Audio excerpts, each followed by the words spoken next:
is an Unspoiled Network podcast. This is Unspoiled, covering Harry Potter, The Recapping. Episode 6, in which we listen to the Goblet of Fire supercut. And Sunday. and we discuss coming of age at Hogwarts. Welcome to Unspoiled.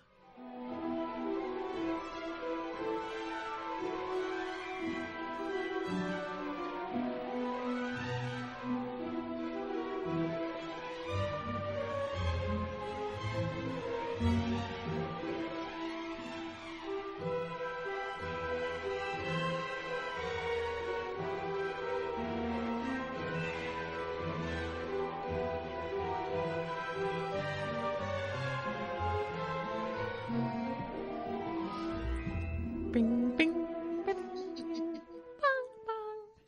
Welcome to the show, everyone. I'm Natasha. I'm RoShawn.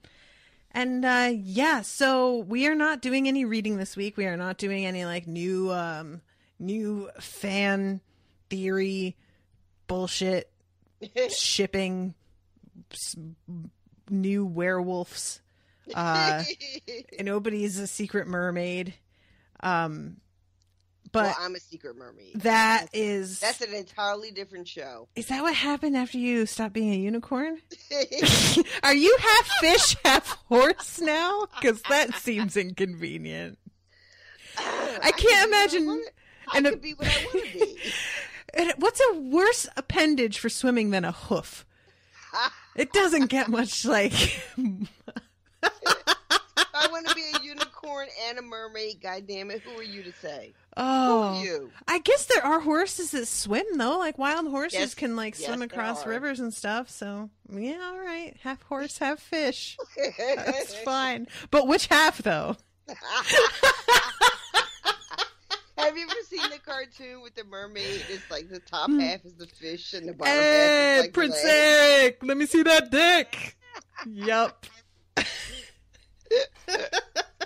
I low-key think that's the kind of mermaid I would be. I'd be like, I'm a mermaid, but not specifically what you asked for. Oh my god. Okay, so everybody, normally, the way that things usually go on this show is that I do the coverage of the material and then I will fit announcements in at the end. Announcements including things that are going to be coming up, new patrons, and just general cheerleadering for the show. Recently, I have had a real downturn in patrons on Patreon, and as I am just barely scraping by as it is, any sort of downturn is very hard on me. So what I'm going to be trying to do from now on is going to be putting the announcements at the top of the show because a lot of people don't listen all the way to the end, and hopefully that will get a little bit more traffic to the Amazon link and to Patreon. Also simply just, get more people listening to what's happening on the show, because I will announce things on here, but people don't listen to the end, and then they'll message me being like, well, what's this thing? You never mentioned that. And I'm like, yes, I did though. So I'm going to try and do this earlier in the show from now on, and it's not easy for me to break the habit. So sometimes I'm going to forget and I'm going to have to cut it back in. I'm not saying that's what happened this time, but that's pretty much what happened this time. And I'm also going to, and I'm sorry because I know a lot of people like the fact that the show does not have ads, but I'm going to start doing that because I just can't, I'm not making it. It is me completely dependent on the kindness of strangers for the last week of the month, every month. Just I hope that I hope that me and Owen, because I'm trying to make it so that Owen does not have to constantly save my ass every month. And so far, I've only made it a couple months where I was really able to turn down help from him. And otherwise, it's been me going, oh, no, I couldn't possibly. Well, if you insist. So I really am going to make an effort to start not only doing more in terms of traditional money-making tactics for podcasts, but also maybe making some moves that are going to be outside of the Unspoiled brand.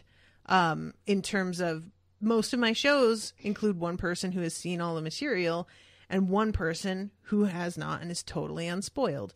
And I've been pretty hardline with not covering new shows that are currently airing because I have been burned so many times.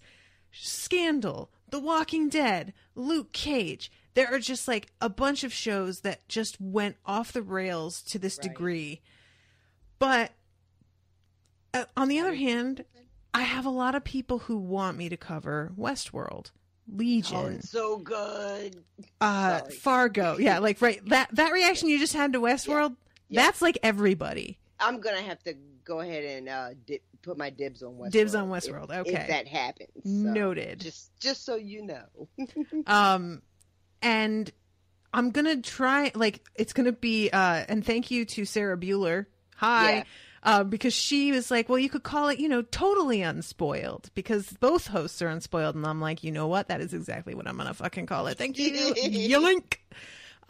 So yeah, that is the thing I think I'm going to start looking into. It's a little tough right now because I have a lot of shows that don't have an end in sight in the near future. The only one that's going to be coming up that will be ending is Penny Dreadful. Has like just over a season left and the seasons are short. Yeah. So I'm going to look into that and maybe I'll just go ahead and do Westworld right out the gate. RoShawn. I love that. And I'm sort of spoiled on that. It's only one season, so, I'm just saying. You're sort of spoiled? Well, I'm super spoiled. I watched this shit like 4 times. I was about to say, like, what are you talking about? You're sort of spoiled. You've seen the whole fucking first I've season. Seen it like 3 or 4 times. Oh my God. God. It's so good. All right. Well, then there that is. So that'll still be the regular unspoiled format for now. And yeah, so I'm just going to kind of go outside of what Unspoiled was initially meant to be because I have had more than one person say, I think you need to start covering some currently airing shows. Yeah. And it's something that I've resisted because I'm nervous about it. Between the shows that have burned me that I just quit, like The Walking Dead and Scandal, and fucking Empire, which I completely forget that I covered it all the time. That first season was great, but then it was not a really good show. So. No. There's just not enough substance to talk about it for an hour. There's really not. No. Or then there's things like Game of Thrones, where the fact that I didn't like it wound up leading to all of these enormous arguments on my page and hate mail and nasty comments and like really bad reviews. Yeah. So That's coming back in July, though, and I know you're going to watch it. Oh, I'm going to do it. I'm like, the last season was so much better, so I'm hoping that it keeps on, but... 6 was really good, especially when you compare it to 5. 5 was kind of garbage. 5, yeah. 6, like, it's the very first episode was garbage, so I was like, oh, here we go again. But then all of a sudden they picked it right back up. Yeah. So yeah, I've been resistant to this because I'm afraid to infect you all with me hating something. Yeah. That's the main thing. I don't want to poison my audience by just fucking despising a thing for 10 episodes in a row. And nobody's interested in a hate watch. I mean, it can be fun if that's what you're doing, but if it's a show that you care about and it's terrible, that's no fun. Right. It's like a hate watch of a movie. That's got an end. Yeah. That's different. You watch it in an hour and a half, you're done. You can just be like, oh, what a fucking waste of my time. But when it's every week, you're invested in and you care about and it's terrible, that's no fun. Yeah. So the suggestion that Krista actually made, friend of the show Krista and co-host of Band of Brothers and Lost, she said, if you start to hate it, why don't you just have a jump the shark vote? And if the audience agrees that they think you shouldn't cover it anymore, if this show has gone so down the tubes that nobody is even listening to your podcast anymore, then you could just quit. You can just quit and it's fine. I was like, oh my God, a back door that I can leave open and escape. Brilliant. I love this plan. So that is what I'm going to do. I'm going to start putting ads in the episodes that go up on iTunes, and I'm going to have the patrons only stuff be ad free. And that is going to be a little bit of a challenge for me, guys. So bear with me if I'm slower posting than normal, because having 2 separate copies is going to be tricky.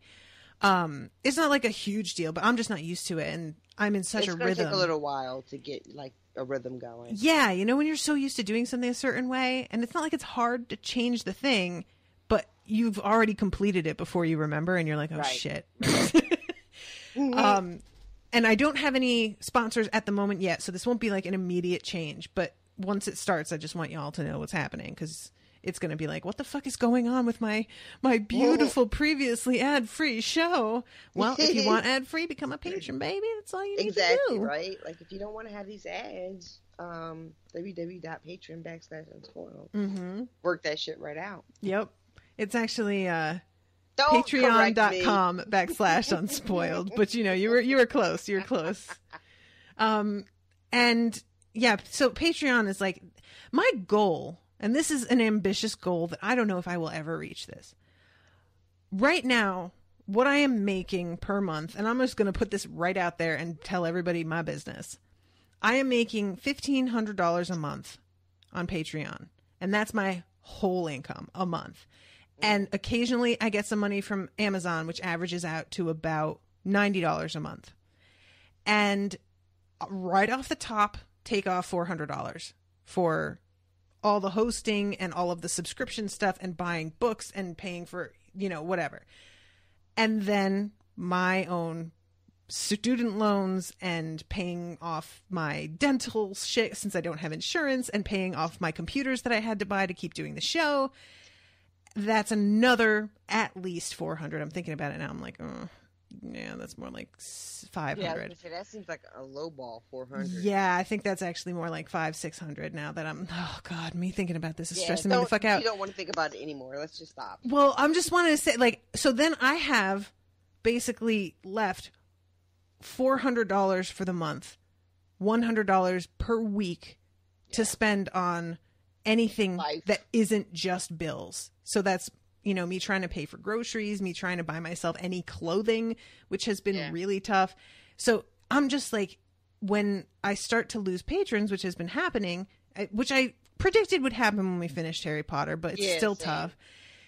I'm so on the edge of broke that any loss, I feel really hard. Yeah. And I'm not trying to guilt anybody who had to give up being a patron, because I know shit happens. Like, nobody knows shit happens better than me, guys. You know, like, yeah, I've had people message me and apologize, and I'm like, please don't ever feel like you have to personally explain yourself to me. Yeah. I trust that you know what you're doing with your money. It's fine. But it is the kind of thing that I want to create, like, perks that really make people want to become patrons. And that's what I think I'm like starting to sort of get concerned about, is that I'm not doing enough in that area, or I'm not providing enough content that people find to be like kind of irreplaceable. Because this Harry Potter is like, nobody did anything like this. This is a one of a kind thing. And I don't feel like I'm providing that on my other shows, because they're not the same kind of wild fan base, and they're not the kind of thing that people are really excited to rewatch necessarily. Dresden Files being an exception, but it's not nearly as popular. But the people who do like it are like me, where they're like fucking stoked. So I'm trying to see basically how I can catch lightning in a bottle, which I'm not sure if that's a possible thing. Yeah. But I just want to... Sorry, go ahead. I was just going to say, I think by expanding your base a little bit and like opening up to things you hadn't thought of prior would be a good help. Thinking about covering shows that you may have thought weren't a good fit because of your format. Yeah. You know, I mean, I'm concerned about current shows because of spoilers. Right. You know? But I also realize and recognize that when shit is new, that's when it's like the iron is hot. That's when people want to hear about shit and they want to listen to shit. It's true. Yeah, I think you have been doing well without doing that, but I don't know. But it's time to do better than well. Yeah, exactly. I think you might have to get on that. I don't even want to say I've been doing well. I've been doing better than expected. Right. But I haven't been doing well. I have not had a month where I've been okay. Every month has been a struggle by the end. And I've had to rely on people to like bail me out a few times. Right. To Sarah's point, there's a lot of really good TV happening. Mm-hmm. Yeah. So, I mean, it's not like there's a dearth of stuff to cover. It's just, And that's what kills me too, is because I've been like, I don't want to cover currently airing stuff, and I know that the reasons that I've decided that are valid, but I want to fucking watch Westworld. I want to watch Legion. Like all these Legion was really good too. Right? I'm like hearing about them and I'm like, oh my God. But sometimes it's hard to find somebody who's unspoiled, so I don't want to watch it in case I can't find a co-host that hasn't already seen it. Right. So then I'm like denying myself shit because I'm trying to worry about a show that might not happen for 2 fucking years or 5 years or God knows how long something's going to stay on the air. So yeah, it can be really tricky to know how, like, what allowances to make when it comes to your brand and, doing things a little bit differently. But I think that this is going to be the right move. It'll just be, I've done shows where both people are unspoiled before. Yeah. Me and Brendan were both unspoiled for Breaking Bad. Me and Owen are both currently unspoiled for Orphan Black, which we finally recorded a new one today after forever. That's a really good show. It's crazy. So it's not like I haven't ever done it. It's just usually not what I try and do. But I kind of got sidetracked. My overall goal, because I, was telling everybody my expenses and everything. My overall goal is to someday not just like turn a profit and be okay. I want to employ people. I want to get RoShawn to quit her goddamn bullshit piece of shit fucking garbage job. It's and terrible, guys. Hire her to be my like full-time co-host and we just record every day. Would that be the best thing in the world? But I'd have to at that point be making something like $6,000 a week, I think, or $6,000 a month to be able to pay you the equivalent of what you're making now plus your benefits and stuff that you get. So, which $6,000 a month sounds like an insane amount of money to me, it and does, it's but not. In the bigger scheme of things, it's really not. It's really not. It's just how broke we are. We're like, $6,000 a month. Yeah, I'm sure there are people listening to this who are like, "Really? That's your goal?" Like. Don't mock us. But when you're making $1,500 a month and all you've got is $100 a week left after that sounds like, I could go get my nails done every month. Listen, I can't even, guys. $6,000 a month? Shit. So yeah, like being able to really employ people. And I say people, but what I mean is RoShawn. I would love to pay everybody, but mostly it's RoShawn.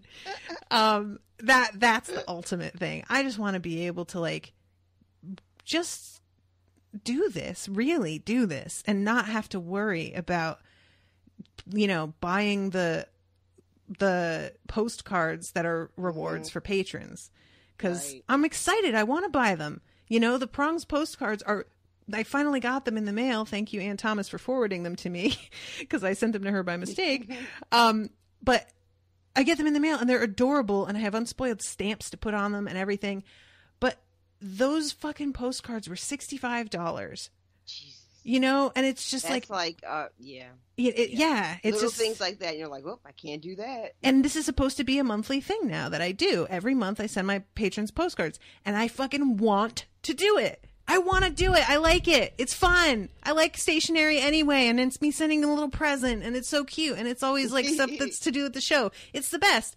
But adding $65 when you only have $400 a month to spare is not a joke. So I'm sorry. I'm not trying to make this like this big, oh, poor me thing at all. I'm really not. Honestly, what I want to do is hear from you all what you are looking for. Does this sound like a good idea to you? Because I posted on my Facebook and I was like, I need to figure out some new stuff to do and how to get more listeners and patrons. And I got a lot of really helpful, good responses. And that's what's like kind of motivated me to make some big changes. But I'm sure that there are people out there listening who have better ideas, or not better. That's not fair. Who have different ideas. Yeah. And maybe who have done this kind of thing before on their own and had some success, or have, a suggestion of something that's like pretty obvious that I haven't tried. I'm going to try guesting on a couple shows and see if that's something that I can make happen. I know that that's a tricky thing because I myself, people try and be like, can I be a guest? And I'm like, fuck you. Who are you? So a lot of the time I'm not going to blame people if they completely reject me, because I have heard some awkward shows where there's been guests and I'm just like, oh God. But I'm going to try and do that anyway and like kind of go outside of my comfort zone a little bit. And I'm going to start doing the sponsors thing, even though part of me is like, there's no way everybody advertises the same things. Yeah. You're going to be advertising the same thing as everybody probably. How is that going to work? I don't know. I'm going to try it though. Like, what the hell? You know? Yeah. So, and if you know anything about search engine optimization, hit me up, because there's a thing that sounds boring as fuck, but apparently it's super important. So yeah, there's a lot of stuff that I can work on, but I just wanted to give you guys a heads up of like where I am, that I'm really proud of what I've built. I'm really blown away by the fact that this show has gotten as popular as it has, despite all of my self-doubt and everything. And it being... Because you're in a weird place of trying to get it to like the next level kind of thing. Yeah, I've kind of plateaued here. Yeah. And it's 2 months in a row that it's gone down, which has not happened before. So it's time for me to start rethinking things. So I just want to give you guys all a kind of insight into what I'm thinking, what I'm going to try to do, what some of my tactics are going to look like if you start being like, Unspoiled's doing what? And if you have suggestions on shows that you're like, yeah, I've been wanting you to cover this, I've been telling you to cover this, and you keep being like, no currently airing shows. Say it one more time. Right? They're going to come into my inbox and be like, thank fucking God, now watch this fucking show, please. Okay. And that I'm also kind of happy because Vikings is currently airing, and I've been wanting to cover Vikings. I'm not sure that's coming up. It's not as big and popular as other shows though, so it's probably not going to be at the top of my list as much as it fucking kills me. Yeah. So good though. So yeah, sorry. Long rant, but I just wanted to, put all of that out there. I just wanted to because I've written blog posts and done videos about this stuff before, but I've never really just said it on the podcast. Like, not really all of it. Right. And I've certainly, when I have, I don't think I've ever done it on the most popular show that I do, which is Harry Potter. I don't think so. Yeah, I don't think we've talked about any of this on Harry Potter before. Yeah. So it's about time. Yeah, I'm like, why didn't, like, this is gets the most years on it, and I'm just fucking, like, ignoring it for some reason when it comes to, like, the most crucial and relevant information. So there is an example of Natasha not being smart when it comes to marketing stuff. Like, I'm really good with social media things in general and like being in communication with people. I try to be. It's kind of hard sometimes, but it's, definitely a learning curve, and there's certainly a lot for me to learn. So I welcome anybody's feedback. Needed to be said. It is. Good. All right. So that's it. And I have one patron to say hi to this week. Hello. We have Richard Weinstein. What's up, Richard? Hi, Richard. Welcome. Thank you so much for becoming a patron. You're the best. You're the goat. I've been saying goat. It's just fun. It means greatest of all time for people who are listening and who have no fucking idea. Because I could imagine that being really confusing if you don't know that that's an acronym. But yeah, GOAT, greatest of all time. But Richard, like, nobody gets this kind of special shout out treatment like you're getting, Richard, where I say your name multiple times, Richard, because you're Richard. You are the only one, Richard. So welcome. Welcome, Richard. He's special. And I want to also, guys, go shop on Amazon. That's a great way to support the show that is like basically an afterthought. You don't have to be thinking about supporting us if you just bookmark unspoiledpodcast.com/Amazon. Bookmark it. I'll use it always. And it's like you won't even have to think about it. And every time you shop, it's supporting me a little bit. And that adds up. At Christmas, I made $200 in December from Amazon. And that saved my butt because Christmas is hard because I want to make stuff and I want to buy people stuff. And it was like such a godsend to have that. So yeah, unspoiledpodcast.com/Amazon. And also leave reviews on iTunes, because that is major with how new people find the show. It is huge. Like I think that's the main indicator of how high something is going to appear on iTunes, is just straight up how many people download and how many people review it.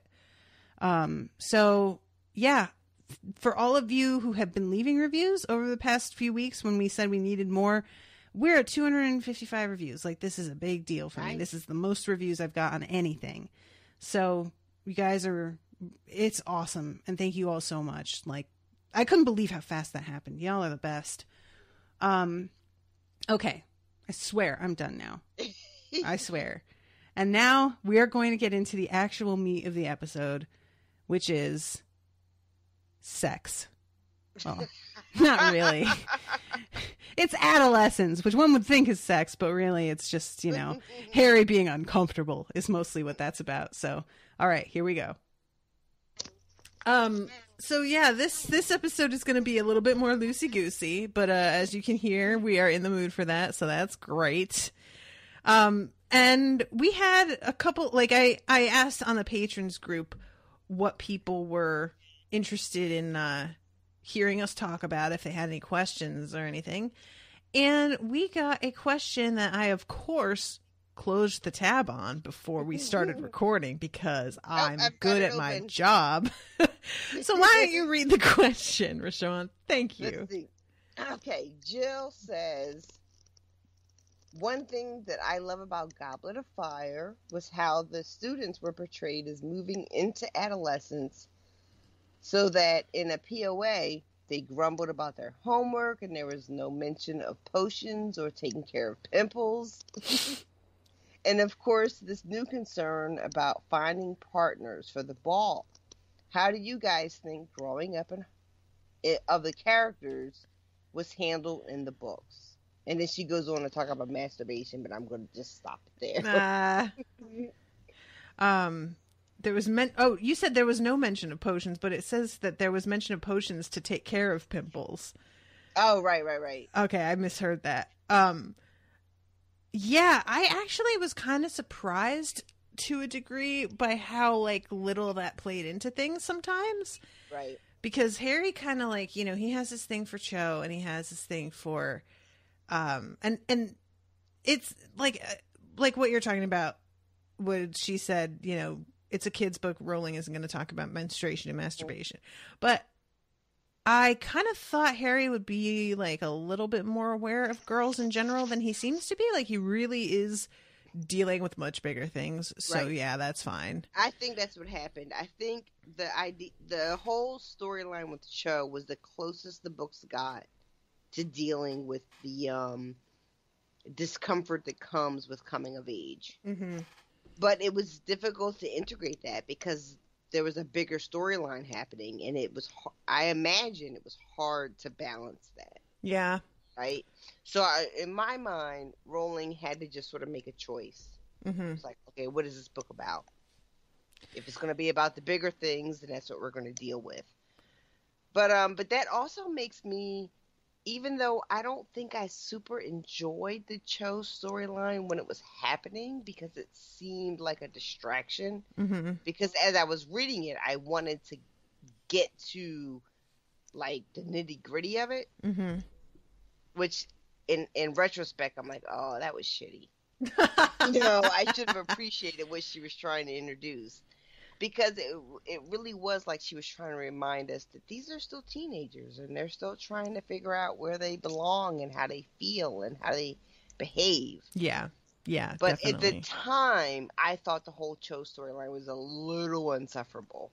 Especially after it sort of started to drag on. Mm-hmm. And you're just like, all right, dude, he's not into you. You don't even care that much about him. Let's just be done with it. I think that's the thing that if it had been Harry being into a girl and her not really, them just kind of not connecting, I think I could have dealt with that okay. But because she chose to have it be Cho who was all cut up over losing Cedric. Right. That specific choice, I still kind of think about it and I'm like, was that the best thing to do there? I think it's interesting in that Harry is dealing with Cedric's death so differently that he does not want to talk about it to anyone, and that's all she wants, is to find somebody to talk about it with. Yeah. But I would have liked to have that explored without a romantic thing going on.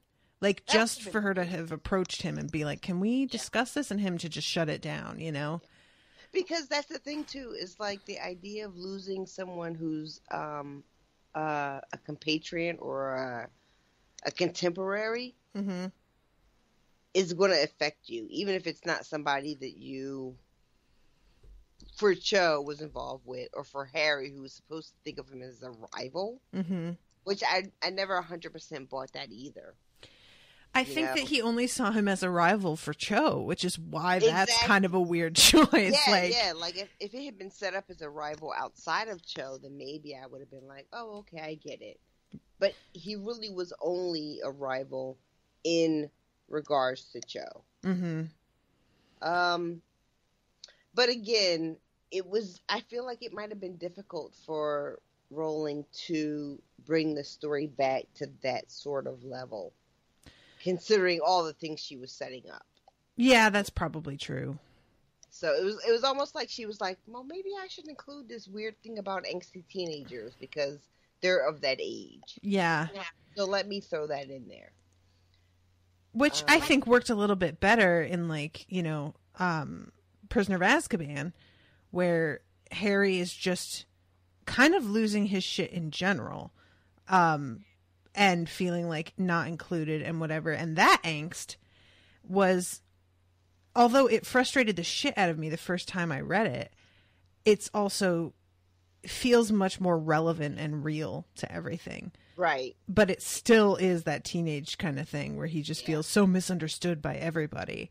So that was an instance where I think it worked maybe better than she even intended it to. You know, I don't know what her mind was when she made some of the choices that she did, but and then next question is from Austin Lacey, the goat of Unspoiled. I still owe him like a applause gift. I just couldn't find it. But I saw that after I had mentioned to one of our other hosts, Chris Texocum, money, and I was like, check with Austin, maybe he can help. And then I found out later that he could help, and I was so excited. He sure could. Yeah, guys, we had this thing because fucking Crowdcast, like every time I find a live podcast venue that works, it's like God is just waiting until I get happy with it, and then he's like, haha, fuck you. And it started to, like, it looks like it's working fine when we're in the actual video chat, but then when we download the sound later, it's fucked up, and it's been happening a lot. And RoShawn just like suggested maybe Austin Lacey, because he does video editing professionally. Because I happen to be like, maybe you should get a job, Austin, and he has a job, and his job is very relevant and excellent. And I am like, will you be my friend now? And yeah, it turns out that he was able to save Money's Buffy episode because it was like really highly anticipated, and I think a lot of people went. And he was so excited to post it, and then he couldn't even listen to the audio because it was so choppy and terrible. So Austin has been doing these supercuts. Austin fixed Money's recording. Austin created an Unspoiled subreddit, by the way. So yeah, Austin, I am unofficially adding you to the roster of Unspoiled. Say, right? He's like family now, right? He's like exactly payroll, the non-existent payroll, the very non-existent payroll. Sorry, Austin. I get you a t-shirt. That's about as much as I can do. I'm that sketchy ass job that like pays you with like lunch. They're like, well, you know, we can pay for your SEPTA ticket most days. So yeah, this question is his, and he says, is this the best written book in the series? I think as far as individual book storylines, this is by far the most elaborate, and how you can simultaneously feel paranoid and suspect everybody, yet you're completely blindsided by the reveal. And when you reread it, it feels totally obvious. All the pieces are there for you to see. Is it the best written? Probably. I think so. Yeah, I think so. Yeah. I think having this kind of conspiracy that she set up so early on, it gave her writing a kind of focus that it doesn't always have. Like, the story is a pretty focused story, but there have been criticisms of things like the Deathly Hallows, for instance, which we never fucking hear about until the very last book. Or wand lore suddenly being super important when nobody knew about it. When you've never mentioned it before. Yeah.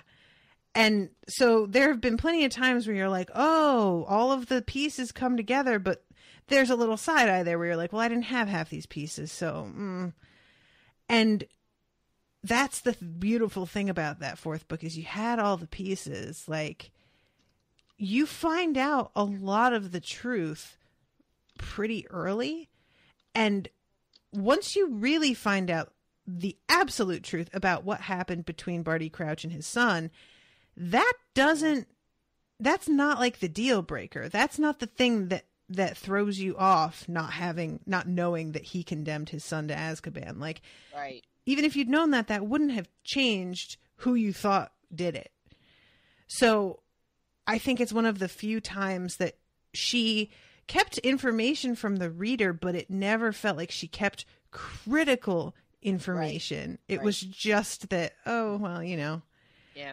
I think people who listen to the show will hear me say time and time again, this idea of not feeling cheated, which is something that I really hold very dear across genres that I read. So I don't like when I feel like an author has cheated me out of something, like they made me feel small or stupid, like haha, right? You know, I don't like those types of gimmicks in fiction at all. And this book specifically is one that she managed to pull off all the way to the end, where I didn't ever feel like, oh, she took advantage of me, right? You know. Yep. Like, everything felt organic and felt real and felt natural. And if I hadn't thought of it, it felt like it felt like it was my fault that I hadn't thought of it. As opposed to something that she was doing. You know what I mean? Yep. Yeah, and like the things that you wind up like being used as like, oh, well, see, this is the thing that happened. Like him getting attacked by his dustbins that was a real attack, and they just treated it like all those little things. Again, that's information that you have, and you can choose to write it off. But when has she really put shit into her story with that kind of detail without it mattering? Yeah. Not that often. But when she does it for comedic effect, and that's a funny story, so it's also understandable that you wouldn't like pay attention to it. So that's a solid one. Like, and I think that's going to be a big part of tonight's supercut, is you just going, oh, I can't wait. What the fuck? He put his little caption was like, RoShawn, can't decide who to trust. That's the whole fucking series, though, wasn't it? Kind of, right? Is Snape a bad guy? Can you just tell me? Like 8 million times. I think he's bad. No, he's not. No, he is. No, he's not. Yeah. Oh my god, you with that fucking Spinner's End chapter. I'm not buying it. God. I nearly died. I was just like... Because that's where I was when I read that chapter. I was just like, oh, I know what you're trying to do, JK. Knock it off. I can fucking tell. Stop I'm not falling for it. Nope. But then... and even I have to say, that was the thing. Like, when he kills Dumbledore, I still didn't think. Oh my god. I still didn't. Oh my god. I was so all over the fucking place. I could not figure. You guys know. You listened. You know. I don't have to tell you. Oh my god. Yeah, it's just like the only reason that I ever finally thought Snape was a bad guy was because it took so long to reveal that he wasn't, that I finally was like, well, I guess he is. Last book, Jesus, you know, like but even when he killed, because of the way that Dumbledore said Severus, please, before he did it, I was like, oh, they fucking made a deal. They made a deal, these motherfuckers. And then I let go of it. I could have been privy to your reactions when you first read the book. Even though I didn't know you 10 years ago, I really wish you would have hated me. You would have fucking hated me. Probably not, but I was much more insufferable than I am now. Right now, on an insufferable scale, I'm like a 6. And that is probably like, 9.5, 9 3/4, haha. A 6? I read it upside down. It was a 9. Oh, my bad. Okay. Survey says. All right. So he said, and then he followed up with also not a question, but can we talk about how royally fucked up it is that Barty Crouch Jr. asks Neville for an unforgivable curse? Neville answers with the Cruciatus curse, and then Crouch performs it in front of him. And Neville's reaction gets totally accepted as Neville being Neville, as RoShawn put it. Oh, that's because of his parents and fucking Yeah. Barty Crouch Jr. was the dude who was there. Yeah. That is some shit. Yeah, man, there's a poem that somebody sent me. And although I'm going to be straight with you guys. Most of the time, I don't like poetry. Most of the time, I'm like, listen, either write what you mean and just like write the fucking actual sentence, I am sad, or paint a sad picture or make a sad song. But for some reason, poetry specifically, I love poetry. Yeah, I'm shocked. This is my shocked face. It's kind of like how you and I differ with music, where you really like that music can evoke emotions in you that you don't let yourself feel. Yeah. And I'm resentful. It makes you feel those things. Yeah, I'm just like, music, how dare you control you, me music? like this? You think you know me? And poetry, it's like that, except it's one step away, where it's like, I see what you're trying to do. Yeah. I see that you're trying to evoke this reaction in me that normally music would succeed in doing. But you ain't music. You're not doing it. So you can set a poem to music and maybe that would work. I guess that's what lyrics are, right? Basically. Yeah, right. If you're lucky. But yeah, anyway, somebody sent me a poem that was supposed to be, written from Neville's perspective and his feelings on everybody honoring Snape after he dies for his bravery and his sacrifice and everything, when this man was so feared by me, Neville, that he was my boggart, that he was like such a torment and a bully to my whole life. Really and now was. I have to sit there and listen to everybody talk about what a great man he was. Yeah. And none of my suffering is ever acknowledged or treated like it mattered. And I thought that was pretty brilliant. I wasn't a big fan of the poem itself, but the idea and the, sentiment behind it, I was like, oh yeah, shit. Yeah. So. I mean, because Neville really was bullied by Snape, and it never really has a resolution, unlike Harry's. Yeah. Even though we don't all buy that resolution, we're not all comfortable with it. But Neville's really has no resolution. He was just shitty to Neville because he thought Neville was worthless. Mm-hmm. And that was like a shortcoming of Snape. Like, that's just the kind of shitty person Snape was. Yep. He thought he could just be crappy to Neville because Neville was uninspired or wasn't a great student or whatever.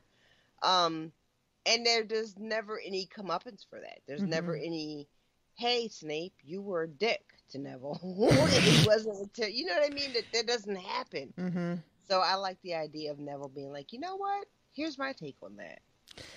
Yeah, that's part of what kind of kills me about Snape getting to die, is that he doesn't ever have to like actually face the consequences Right. of what he did to everybody. Yeah.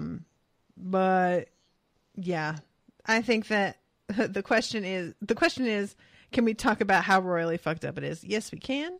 And we did. I hope we have met your satisfaction, sir.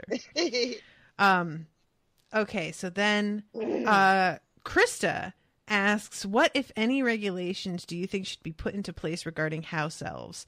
The ability to apply to be free? Labor laws? Abuse regulations? And Austin Lacey replied with, we're not here for Elf Lives Matter. Thank you, Austin. But then you said, I think it may be.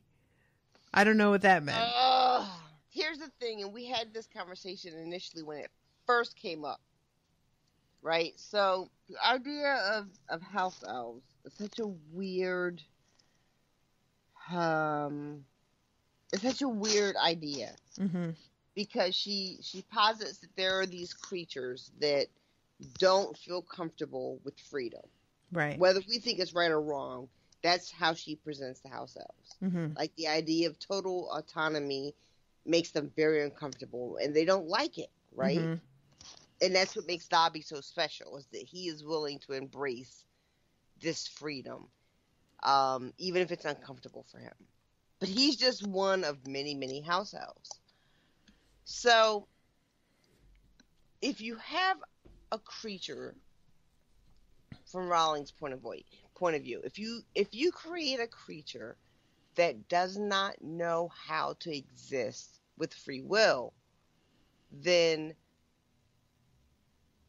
demanding or forcing that free will on them against their will is kind of shitty. It's as shitty as them being subservient. Right? It's just someone else's idea of what should be for them. Mm-hmm. You know, which is really not fair. So it's an ally coming in and turning the conversation into the conversation about them and what they're comfortable with. Exactly. Yeah. But because she brings us to house elves the way she does, that's all we can do is take them as she gives them to us. Mm-hmm. So when you have like a Hermione, for instance, who comes up with this view and gets her whole little campaign and all that kind of stuff, it feels very much like what someone who thinks they're in a better position, right? Someone who knows better. Mm-hmm. Is deciding what's best for the house elves. Yeah. Which is super gross. Yep. And so even though I might identify and want the house elves to want autonomy and freedom, I don't want them to have it forced on them. Mm-hmm. And it's a weird thing because I thought that, because Few comes up like early, right, in the books. Yeah, third book. I'm pretty sure, yeah. Or no, second book, because the second book is when he meets Dobby, yeah. Yeah. So, not much is made of it, and we don't really get any kind of resolution or whatever throughout the rest of the book. Mm-hmm. So, there's a part of me that likes to think that the house elves on their own decide what is best for them. Mm-hmm. But that's all, what do you call it, a fan wank? That's all in my head. It doesn't actually happen in the books. Okay. There's no, from what I remember, there's nothing in the books that says to me that the house elves sat around and talked and came to their own conclusion about what's best for them. Mm-hmm. And all of Hermione's Few stuff, it's all like, it never comes back. Yeah. So, I almost wish Rowling hadn't introduced it at all. Yeah, I totally If it wasn't going to be like, you know, actually addressed in a real way. Exactly. Yeah. Yeah. I totally agree. Like, it's kind of because obviously she wants to have this thing where this creature is subservient to the Malfoys because it has to have been around listening. Right. So it's, skulking, and the abuse aspect and whatever just makes us hate the Malfoys even more, and that's effective. Yeah. But then the fact that she made all the other house elves that they met very different and had him be this kind of outcast, it felt like she wanted to have her cake and eat it too. She wanted to have Hogwarts run by this invisible army because it's really fun and convenient and easy, but also, no, but they like it. Yeah. Because she doesn't want to actually address what that is. Yeah. Because that's a whole other story. She's got this other thing she's trying to write. So, yeah, I agree. I feel like it's a weird dissonant. It's one of the few dissonant notes in the series where I consistently stop when I get to this part on a reread and go, what were you thinking? What is this? Why is this here? And I know it's never coming back, so why am I being forced to read this right now? Yeah. And I feel like maybe she had intended, Rowling, to do something else with it, and it just never materialized, or it never felt like a way to interject it back into the story. And I don't know, maybe she's somewhere thinking, gee, I should have done better by that. I don't know. Maybe something got cut, although there are things that got cut that we did wind up hearing about, and I've never heard about that, so I don't think that was the case. But yeah, it's again, I feel like at the beginning of her story, she thought it was going to be much broader than it turned out to be. So maybe she thought she was going to have a chance to come back to it, and it just never materialized. Maybe. Or, like, there's a part of me, and it doesn't really make sense, but part of me wonders if she wasn't going to have house elves running everything at Hogwarts initially, if that wasn't how she wanted to play it. Oh, yeah. You know, because if that thread, if you kept Dobby, but you left the house elves at Hogwarts out of it completely, and we never met them and we never saw that and they weren't there, it would feel very straightforward. Right. And I think that really is the thing that undercuts it all, is just deciding that the good guys also do this and take advantage, but it's not, though. It's different with them, you know? And that's a weird thing. Like, she's uncomfortable with the idea that her quote unquote good guys also participate in this system and don't feel that it's unfair. Right. Like, how are they good guys then? And it's like she never got a chance to reconcile that. So in answer to Krista's question, like, I mean, what you said, just kind of them deciding for themselves, I think it would be good for things to be in place that instead of it being enforced, that a house elf that felt wronged could take advantage of this recourse if they wanted. But that there wasn't something like, you know, OSHA coming in and inspecting and making sure. Because somebody like Dobby, who wants to be paid and has a very different perspective than his peers, has nowhere to go and nothing, you know, like he tried to get a job after it, but he wanted to be paid and everybody slammed the door in his face. And also Dobby is the only one, and his transition wasn't like easy, you know, but and again, she's telling a very big story, so she can't devote, you know, unlimited resources to telling these individual stories. But Dobby is the only story she's able to tell. Yeah, and we are specifically told, like, by Hagrid, well, you get weirdos in every breed. Yeah. Like that, he's just an outlier. Yeah, exactly. So, I don't know. Part of me feels like maybe that's just something she thought she was going to be able to come back to, and it just never happened. Yeah, it's possible. And then the last question was from Jenna Watkins, who says, is RoShawn aware of the Cut Weasley cousin character, Mafalda? No, I don't think so. Which I read about a couple weeks ago on Pottermore. Originally, what Rowling was I'm sorry. What she was going to do was have a Weasley cousin named Mafalda who was sorted into Slytherin. And Mafalda was going to be their kind of like link in. And she would, you know, still be a decent human being, and she would come back and report to Harry and Ron and Hermione about what she had heard in the Slytherin common room and the general, like, you know, vibe that was going on there and what the people who were in that house thought of current events or what their theories were on things or what their prejudices were on things. And just kind of give us a look in.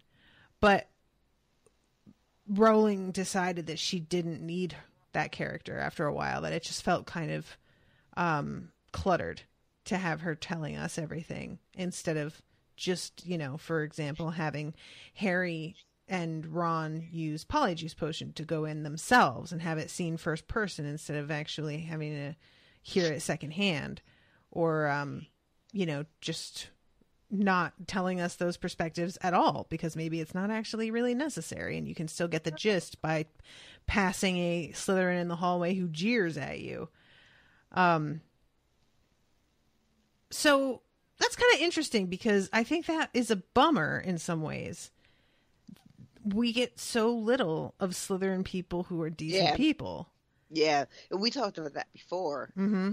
About how the idea that whenever my experience has been on like social media and Facebook and whatever, people are always like, but Slytherin's not evil. Mm-hmm. But when I think of the book, I'm like, but aren't they though? That's, you know, like, I think that Slytherin's not evil is something that really, like, it's another sort of backpedal. Yeah, I feel like that's you something that exists outside of the books. I like think the books presented that is a thing that's real, right? But then didn't do anything else to support it. Mm-hmm. Like every character they gave us was pretty much like, oh, Slytherin ain't shit. Yeah. But there's this sort of like stopgap that there's this thing that everyone who identifies with Slytherin, who Pottermore, and they get sorted to Slytherin, they're like, oh, but we're not evil, we're just cunning. But in the books, they're pretty much pound for pound not great people. I mean, and, you know, talk about Snape being a decent dude all you want. That's debatable on the face of it right there. But then also you have that Dumbledore said, I wonder if we didn't sort you too soon. So he's basically like, oh, you're a little bit too good a guy to be in Slytherin. Like himself, you know? Right. We had the one dude, like there's the guy that we don't meet who's Sirius's brother, Regulus. He was in Slytherin and he winds up like denouncing Voldemort. But that isn't something that we ever see. We hear about that secondhand in the sixth book, finally. And there's what's the teacher's name? With the turns himself into an armchair. Slughorn. Yes. And Slughorn, again, one dude. Like, there's him and Snape. And those are the ones that we've met. And Slughorn is not necessarily quote-unquote evil, but he's not like a great guy. No. I mean, he stands on the side of right in the end. Yeah, so barely. Sure. He's in his pajamas, which is fantastic. You know, he doesn't do anything good. He just doesn't do anything super evil. Right. I mean, he is the one that told Voldemort about Horcruxes, so you know. Yeah. That was maybe just a mistake, but come on, use your fucking head, dude. Yeah, so I agree. I feel like it's something that, like, she tries to sort of pull away from what she's done in later books, but it's sort of too late. Agreed.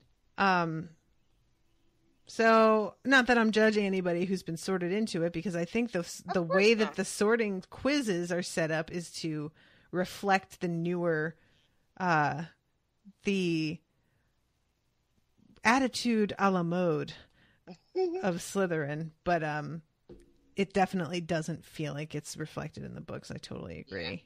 Great, yeah. And also, I would like to say that it would have been cool not just to have a decent person as a Slytherin, but to have another female Weasley, because everybody in that family is a boy except for Molly and Ginny. Yeah. So that would have been cool, but what are you gonna do? What are you gonna do? And that's the end of all the questions. So I'm going to jump right into doing the supercut because as we found out when we looked at it before we began, that shit is 38 minutes long. So everybody buckle in. I love that we both fucking are super cliche. I'm going to play it and then we will stop and have our reactions as we did the last time because that seemed to work out pretty well. So give me a moment to get it uploaded.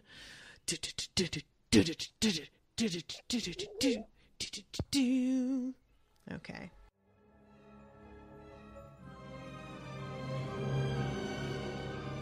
Harry Potter and the Goblet of Fire by J.K. Rowling. Frank was stubbornly repeating again and again that he was innocent, and that the only person he had seen near the house on the day of the Riddles' deaths had been a teenage boy, a stranger, dark-haired and pale. So, who is this kid, this pale kid with dark hair? Who is he? Can you tell me, is it someone that we've met? Can you at least tell me that? Because I only know one character who's pale with dark hair but no, he wouldn't have even been a kid then, so. Who? I was thinking Snape, because when in doubt, blame it on Snape. The thing that was bothering Harry was that the last time his scar had hurt him, it had been because Voldemort had been close by. But I remember feeling like there's definitely a connection there, like whatever spell that he tried to use to kill Harry, because it kind of, the way she describes it is that it rebounded, so it like bounced back. Mm-hmm. So visually, to me, I see kind of like a link between the two of them. The spell coming out of Voldemort, going to Harry, and then going back to Voldemort. And I feel like that's some sort of channel they're connected through. Oh, girl. Where are you? I had to unmute myself. Oh my God, you took so damn long. It was all in my robe. Oh my God. Well, you got that one right. I did, but then I forgot it immediately. Yeah, that's, oh my God, it's so funny. All right. You realise Bertha Jorkins has been missing for over a month now? Went on holiday to Albania and never came back. I just thought it was really interesting that she came up at their conversation at dinner. Mm-hmm. Because we already heard her name in the first chapter. So we know that she's missing, that people know she's missing, that it has something to do with Voldemort. And, well, that's pretty much all we know. But it's enough to make me be like, mm-hmm. And it made me think, because she has this reputation of being forgetful, but we already know that someone has fucked with her memory before. Right. So it's almost like it might not even be her fault that she's, mm-hmm. flaky and doesn't, forgetful or whatever. But people don't realize that she's been, I don't know. Altered? Altered is a good, yeah, altered sounds fair. But I knows Dobby too, sir, squeaked the elf. She was shielding her face, as though blinded by light, though the top box was not brightly lit. My name is Winky, sir. I guess the minute I see a house elf, even though I shouldn't feel this way, I feel like this is bad news. You're racist, clearly. I'm not here for elf rights or all elf lives matter. Oh my God. I am not here for all elf lives matter. What a perfect time. I forgot all about like how the thing went down with Winky too. Mm-hmm. That was kind of a weird. Yeah. Okay. Anyway. Draco Malfoy was standing alone nearby them, leaning against a tree, looking utterly relaxed. It could just simply be the fact that he knows he's not a target. Like this crew is not going to do anything to him, whether because he's a pureblood and they're after Muggles or whatever. Or it could be something more, like his dad is. I don't think his dad is one of them. You know why? So? Okay. I think his dad might be a Death Eater like he could be, but I don't think he's one of them in this mob. Only because the mob thing seems sort of low brow to me, or low class to me, or undignified. Okay, I see what you're saying. And Lucius Malfoy doesn't seem like a drunken guy in a mob. I'm sorry, I stand by that. Any kind of mob violence is lowbrow. Yeah, I think that's fair. I mean, I don't get me wrong. There are going to be times when I'm all about it, probably. But I freely admit that that's my petty side. "Where have you been, Barty?" said Bagman. "Why weren't you at the match? Your elf was saving you a seat, too." "I have been busy, Ludo." Okay, I'm sorry. I'm just rereading because So, Crouch has been missing he never showed up at the match? Mm-hmm. Huh. Okay. Sorry. I thought for sure you were going to give me something, and you were like, nope. Nope. Oh my God. I'm just like, there's so many little tiny things that I'm like forgetting had been that you were stopping and obsessing over that wind up, not that they don't matter, but they're just so incidental once you find out about how insane what's happening really is. But I was like, everything is something. Everything matters. Yeah, exactly. It looked as though it had been carved out of weathered wood by someone who had only the vaguest idea of what human faces were supposed to look like. I have in no means attacking his character. He could well turn out to be a good guy and an ally for Harry, but I cannot get down with the way that they have presented him. Neville was standing alone, halfway up the passage, staring at the stone wall opposite him with the same horrified, wide-eyed look he had worn when Moody had demonstrated the Cruciatus curse. The fact that it's Neville, I mean, I guess that makes sense because of the character so far. Mm-hmm. But I don't think it's a slight against him. You know what I mean? Oh yeah, no, I don't get that impression. I feel like it's totally reasonable that you would be like unnerved after this class. Aww. What? Oh, see. You're giving him all kinds of cuddles, and it's all right, buddy. Anybody would be freaked out. It's cool. Here's a cookie. He deserved all those cuddles. Mm-hmm. I really like, that's the one I wish that we got Neville at platform 9 3/4, like at the end. That's really the one thing that was missing for me, because I feel like Neville is treated. It's a shame because he's not treated as if he's part of our main group, even though in some ways he was way more badass than parts of our main group. I'm looking at you, Ron. Yeah.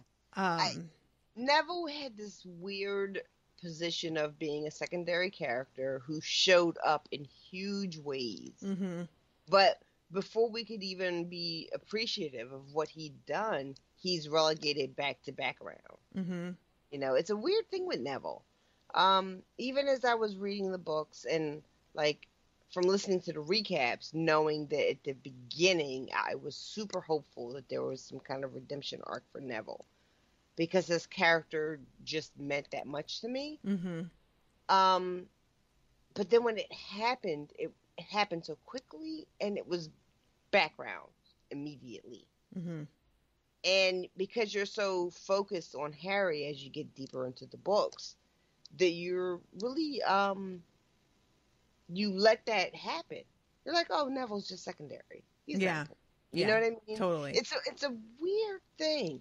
Because I don't know, and I had forgotten until we listened to these other supercuts, how in the first book I was like, Neville's the shit. I want a redemption arc for Neville.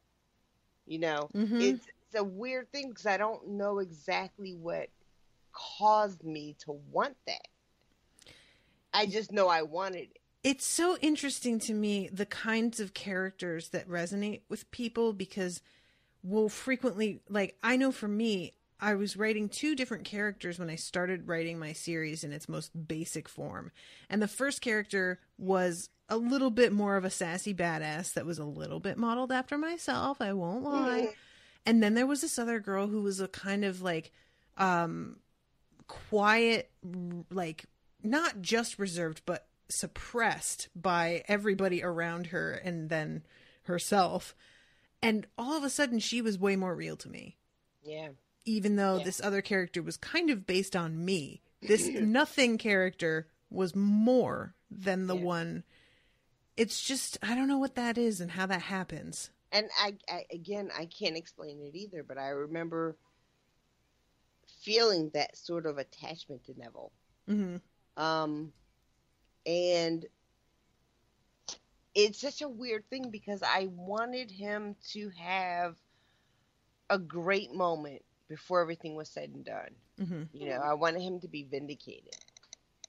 You know, I want everyone to go, oh, look, there's Neville. And we all thought he was nothing, but he really is something.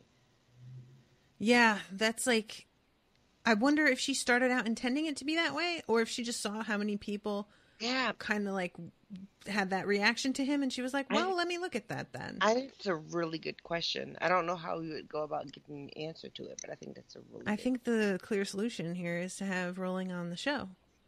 Well, there you go. Get on that. I just like, even just pretend, like imagining that she's going to be on makes me fucking like quiver with like, I can't.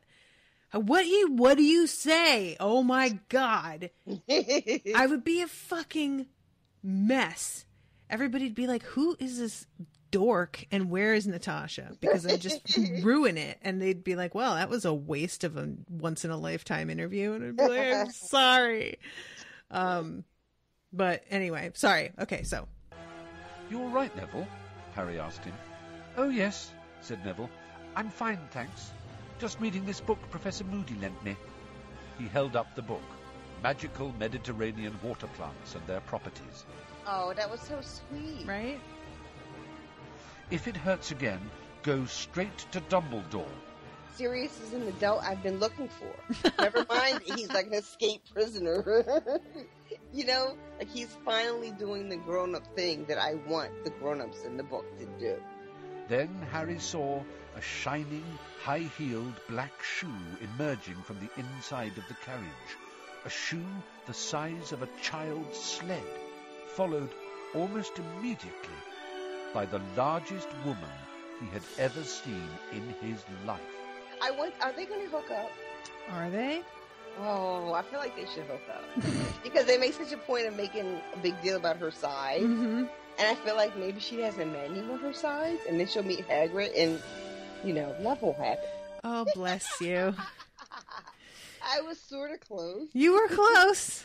Unfortunately, like, it doesn't seem like that went anywhere, right? They wind up, like, going off and visiting giants together, but and do they? That's it. Yeah, that's it, right? That's too bad. Done.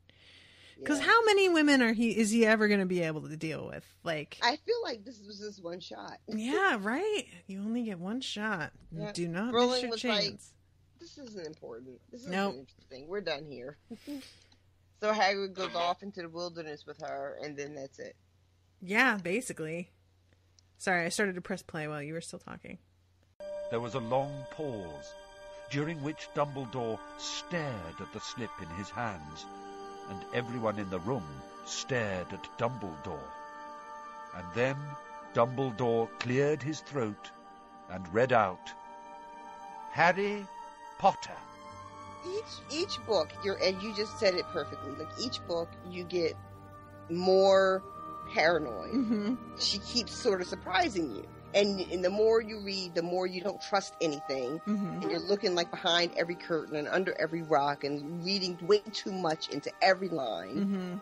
Like I'm just rereading this now just for a second. It's Crouch again. Saying how Mr. Crouch, how Ludo Bagman was beaming and winking at various students. Mr. Crouch, however, looked quite uninterested, almost bored. Now that is not really saying anything.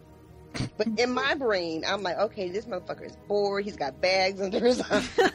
But clearly, she is trying to tell me something without being too obvious about it. I love that one in particular because it's you picking up on something that is significant and writing it off. Yeah, I, at this point, don't trust anything.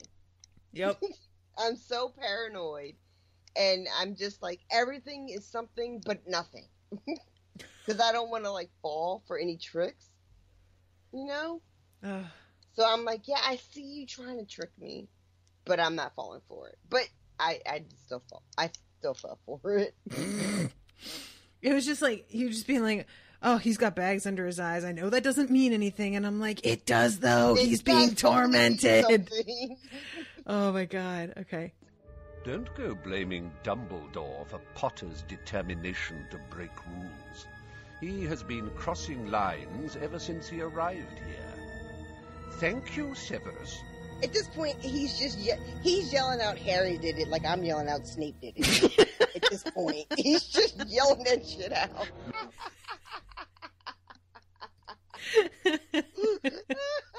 Accurate. Just so you know, just so you are aware, that when you laugh or react while it's playing, nobody is going to hear those reactions. Oh, because that's the stuff that I'm going to have to cut out to be able to put this sound into the episode properly. So if you have something that you're really wanting to laugh and let everybody know that you laughed, or have a one-liner, save it for when I pause it, because otherwise nobody's going to get to hear it. Mr. Crouch, who was standing outside the circle of the firelight, his face half hidden in shadow. He looked slightly eerie, the half-darkness making him look much older, giving him an almost skull-like appearance. She says that he looks almost skull-like? Oh, yeah. See? Mm-hmm. I love this so much. I said that because I got obsessed with the skull-like thing when I was reading it, and it never meant anything, and it was nothing. But I was like, oh, I know what I'm going to do. I'm going to mention the thing I got obsessed over to RoShawn, and she'll totally react the exact same way. Sure enough. Mm-mm. That's another thing. So see, all this mentioning of how he looks, and how he looks worse for the wear, and I don't know. Mm-hmm. Yeah. All right, I'm back on Crouch. If anyone's got reason to complain, it's Potter, growled Moody. Why should he complain? This is a chance many would die for. Maybe someone's hoping Potter is going to die for it. It's like an episode, like a something out of Clue, but like everybody is like dun dun dun, you know? And the camera slowly pans on every face. You start to get into that the fucking scene from Princess Bride where he wants to drink the poison. That is a really good comparison. I forgot that you mentioned that. I totally forgot all about that. But you would have known that I was not a fool, so you would have planned. You would have been sure of it. Oh God. Because then you think, well, J.K. Rowling knows that I'm going to suspect somebody who's not in the room, so this time she's going to make it somebody who's in the room. I'm guessing they submitted Potter's name under a fourth school to make sure he was the only one in his category. And Moody has to be the voice of reason, which, I mean, well... Yeah, I mean, and that's the thing, is like, you want to hate Karkaroff so much, but when he's like, yeah, you smashed a present because you thought it was a basilisk egg and it turned out to be a carriage clock, so you'll understand if we don't take you totally seriously. And I was like, oh, you're such a dick, but you know he's got that history. Oh, I'm such a bitch. You're terrible. Every time that we get one of these supercuts, I'm like, I was messing with her. Terrible. Oh my God. How are you even my friend? Maybe I'm a fucking Slytherin. Maybe you're not. Oh my God. It's my job to think the way dark wizards do, Karkaroff, as you ought to remember. But then if he had to get Karkaroff, why would he be out? I just figured that if Moody got you, then away you go. Bagman, however, looked rather excited. Well, shall we crack on then? He said, rubbing his hands together and smiling around the room. See, so far his character, with the exception of the Woods, which I had forgotten was him and thought it was Crouch, his character has been really like affable, very jovial. People like him, they respond well to him. He's very upbeat and enthusiastic.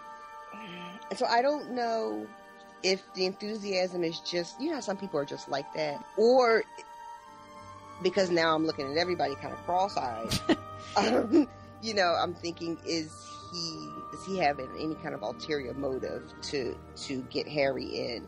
And then that's why he's so excited and so quick to just announce it like it's fact now. He moved forwards into the firelight. Close to, Harry thought he looked ill. There were dark shadows beneath his eyes and a thin, papery look about his wrinkled skin that had not been there at the Quidditch World Cup.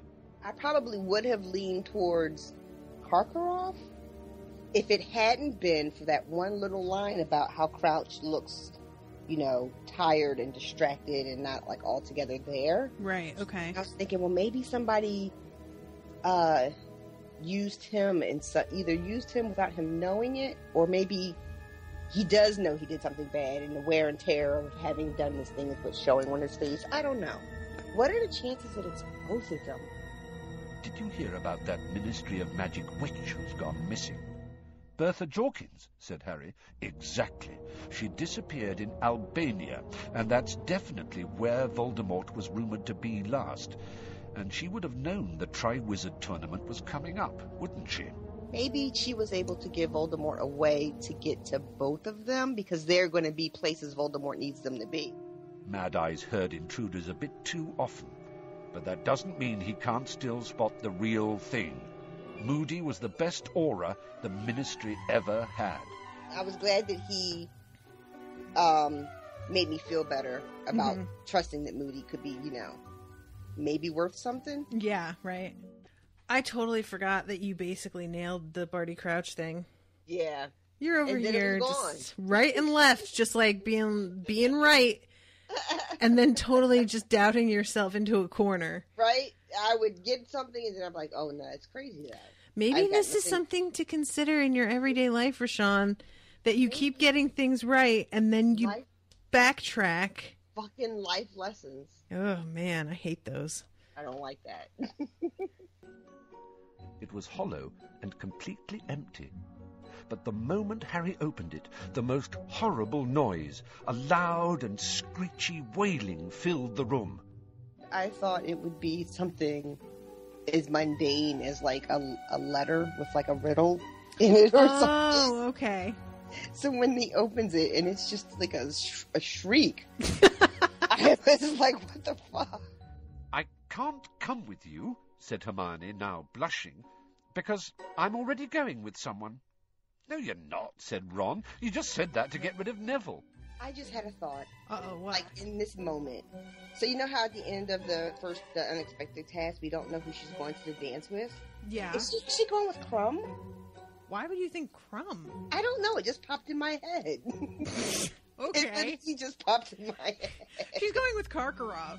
Oh, that's right. Oh my god, me. She's going with Karkaroff. Why would you think that? My God. I'm the worst. It just popped in my head. Just go with Crumb. And you're like, why? Well, against that. It's fine. Oh, the girls are just hanging around him because he's famous. And I thought to myself, I wonder if she likes Victor Crumb. So what you're saying is the fact that she's acting disdainful is her just covering that she's interested. I think so. Okay. But okay. Keeping to the actual story and not the one I'm making up in my head. Right. Oh my god. Oh, that's so good. Let's get back to the actual story, not the one I'm making up in my head that was totally right. Oh my god, I love it so much. Shit.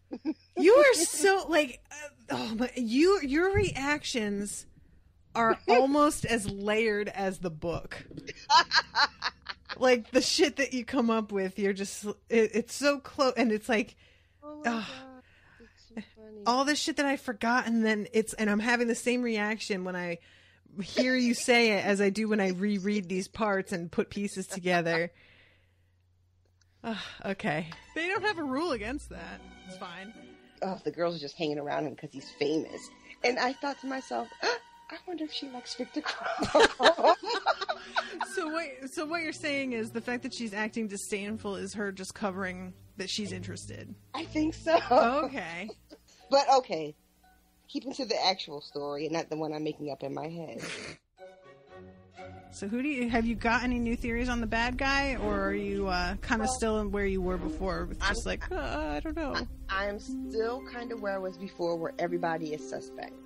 I could fall for the trap of thinking that something's really going on with Ludo Bagman, but I think that I'm not buying it yet. Okay.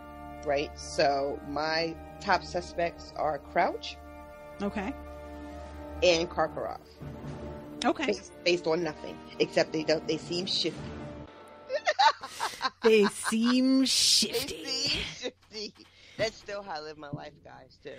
I When think I'm out that's in the completely world, I'm like, reasonable. you seem shifty. Mm-hmm. Got my eye on you. I got my... Exactly. Yep. I feel you on that.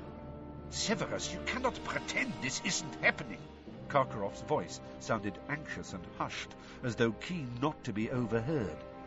It's been getting clearer and clearer for months. I'm becoming seriously concerned. I can't deny it. I'm wondering if they're talking about signs that Voldemort is back. A lot of people who were supporters of Voldemort turned on him or disavowed him, right? So the idea is that if he should come back into power, there would be a lot of people that would be worried about that. Right. Because, they might be on his shit list. And this sounds or feels to me like Karkaroff might be worried about that. What the heck? Girl. Shit. It is crazy how much you got right in this book, and yet you still were so fucking floored. Like, that I think is a testament to the writing as much as anything. I think that so. You can be, like, on point with all of it and still not know anything. Yeah. There was so much that I guessed right, but then I was just, like, unsure of it and couldn't figure out how she was going to make it, like, part of the story. And so much of it that I guessed right felt so bonkers that I was like, there's no way that's really what's happening. Yeah, that's so rare, too, Yeah. I mean, I read a lot, and there's a lot of times where I'll come on something and I'm like, okay, this is where this book is going. And then it goes there and I'm not disappointed. It's still a good read. It's still well written. But I'm like, yeah, I saw that's where that was going. Right. Yeah. But so much of this, when I would get it right, I wouldn't have concrete, substantive reasons for why I thought that. So it made it very much like, well, I think this is it, but fuck if I know. Yeah, right. Yep. And so I was always kind of off balance, just like kind of like on one tippy toe, and depending on which way the wind blew, I would be like, oh, I'm crazy. Yeah.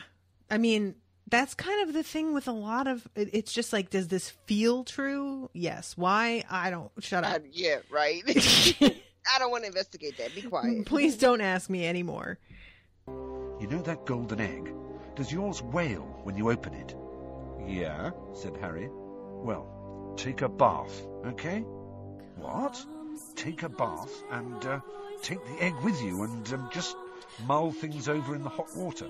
How does Cedric know? Are we supposed to believe he just figured it out, or are we supposed to think somebody told him? Because that shit seems super random to me. Well, he just said, oh, I'm going to go sit in the tub with this thing, and then it worked, and that was what the trick? How does he get to that point? How indeed. Yeah, good people are so easy to manipulate, Potter. Yeah. I knew he'd feel obligated to repay you. No shit, right? That guy. That's another life lesson. True. If I can help at all, or prod in the right direction. I've taken a liking to you, the way you got past that dragon. Well, just say the word. I can see Bagman having really taken a liking to Harry. If there is one vibe that Ludo does not give off, it is sinister. Yeah, right? So I still feel, it feels still sort of, to me, like he means well, and it's just, for whatever reasons, he's decided that Harry is deserving of his help. My own brother, Aberforth, was prosecuted for practicing inappropriate charms on a goat. I don't really want to get into this again. This is the first time that came up, though. But yeah, like what? All right, I want to see what you said to that. It was all over the papers. But did Aberforth hide? No, he did not. He held his head high and went about his business as usual. Of course, I'm not entirely sure he can read, so that may not have been bravery. What? That is such a necessary shade. Oh my God. Sir, control I'm not sure yourself. He can read. Good God, that is just a cruel thing to say. God. Oh my God. That is the best little story that like you don't ever hear anything else about. Yep. It's so good. Inappropriate charms of good. I say there are spots that don't come off, Snape. Spots that never come off. Do you know what I mean? Snape suddenly did something very strange. He seized his left forearm convulsively with his right hand, as though something on it had hurt him. What is that? What is that? I don't know, but that's the thing that fucking Karkaroff comes into the class. What is going on with their arms? You're not going to tell me because you're the worst. I didn't know. I'm sorry. Okay, continuing. So maybe they are marked in some kind of way that reacts as Voldemort gains in power. Mm-hmm. Look at me! Look at you! Oh my God. Can you understand now how hard it was sometimes to do the show? A little bit. It's Like, starting to become clear for How me. do I sit there and listen to you nail it? Fucking dead on nail it. And I just have to be like, yeah, well, maybe. I don't know. Maybe Like, that could be a thing. it's possible Oh if my you just God. want to be like, really fucking completely right. I I can't guess. believe how right I was and how wrong I was all at the same time. It's Yeah, like a magic true. trick. That's true. Okay. In this post Alan Rickman world that we find ourselves Oh. in, I have decided that I need for Snape to end up being a hero of some kind. Yeah, I remember I that. feel like these are just, what do you call them, red herrings, and that really he's going to turn out to be a good guy. Okay. Yeah, well. Post Alan Rickman Post world. Alan Rickman world. Yeah, well. And I meant it in that moment, and I still low-key kind of meant it, even though I'm not super, on board with how he's supposedly a good guy because he loves Lily. Mm-hmm. But yeah. Post Yeah. Alan Rickman world, I need him to be a good guy, and I got that, so Yep. no I think complaints. that's fair. Okay. But I have zero to base that on, except that he died, and now I need him to be a good guy. I feel like, while he was living, it was okay for Snape to be a bastard. But now that he's died, I need that character to be something wholly different. You're embodying the phenomenon of people suddenly getting Yeah. more respect after Yep. death, which Fuck I've never yeah. understood. Absolutely. It's funny. You're dead now, all the bad shit you did doesn't matter. Doesn't matter.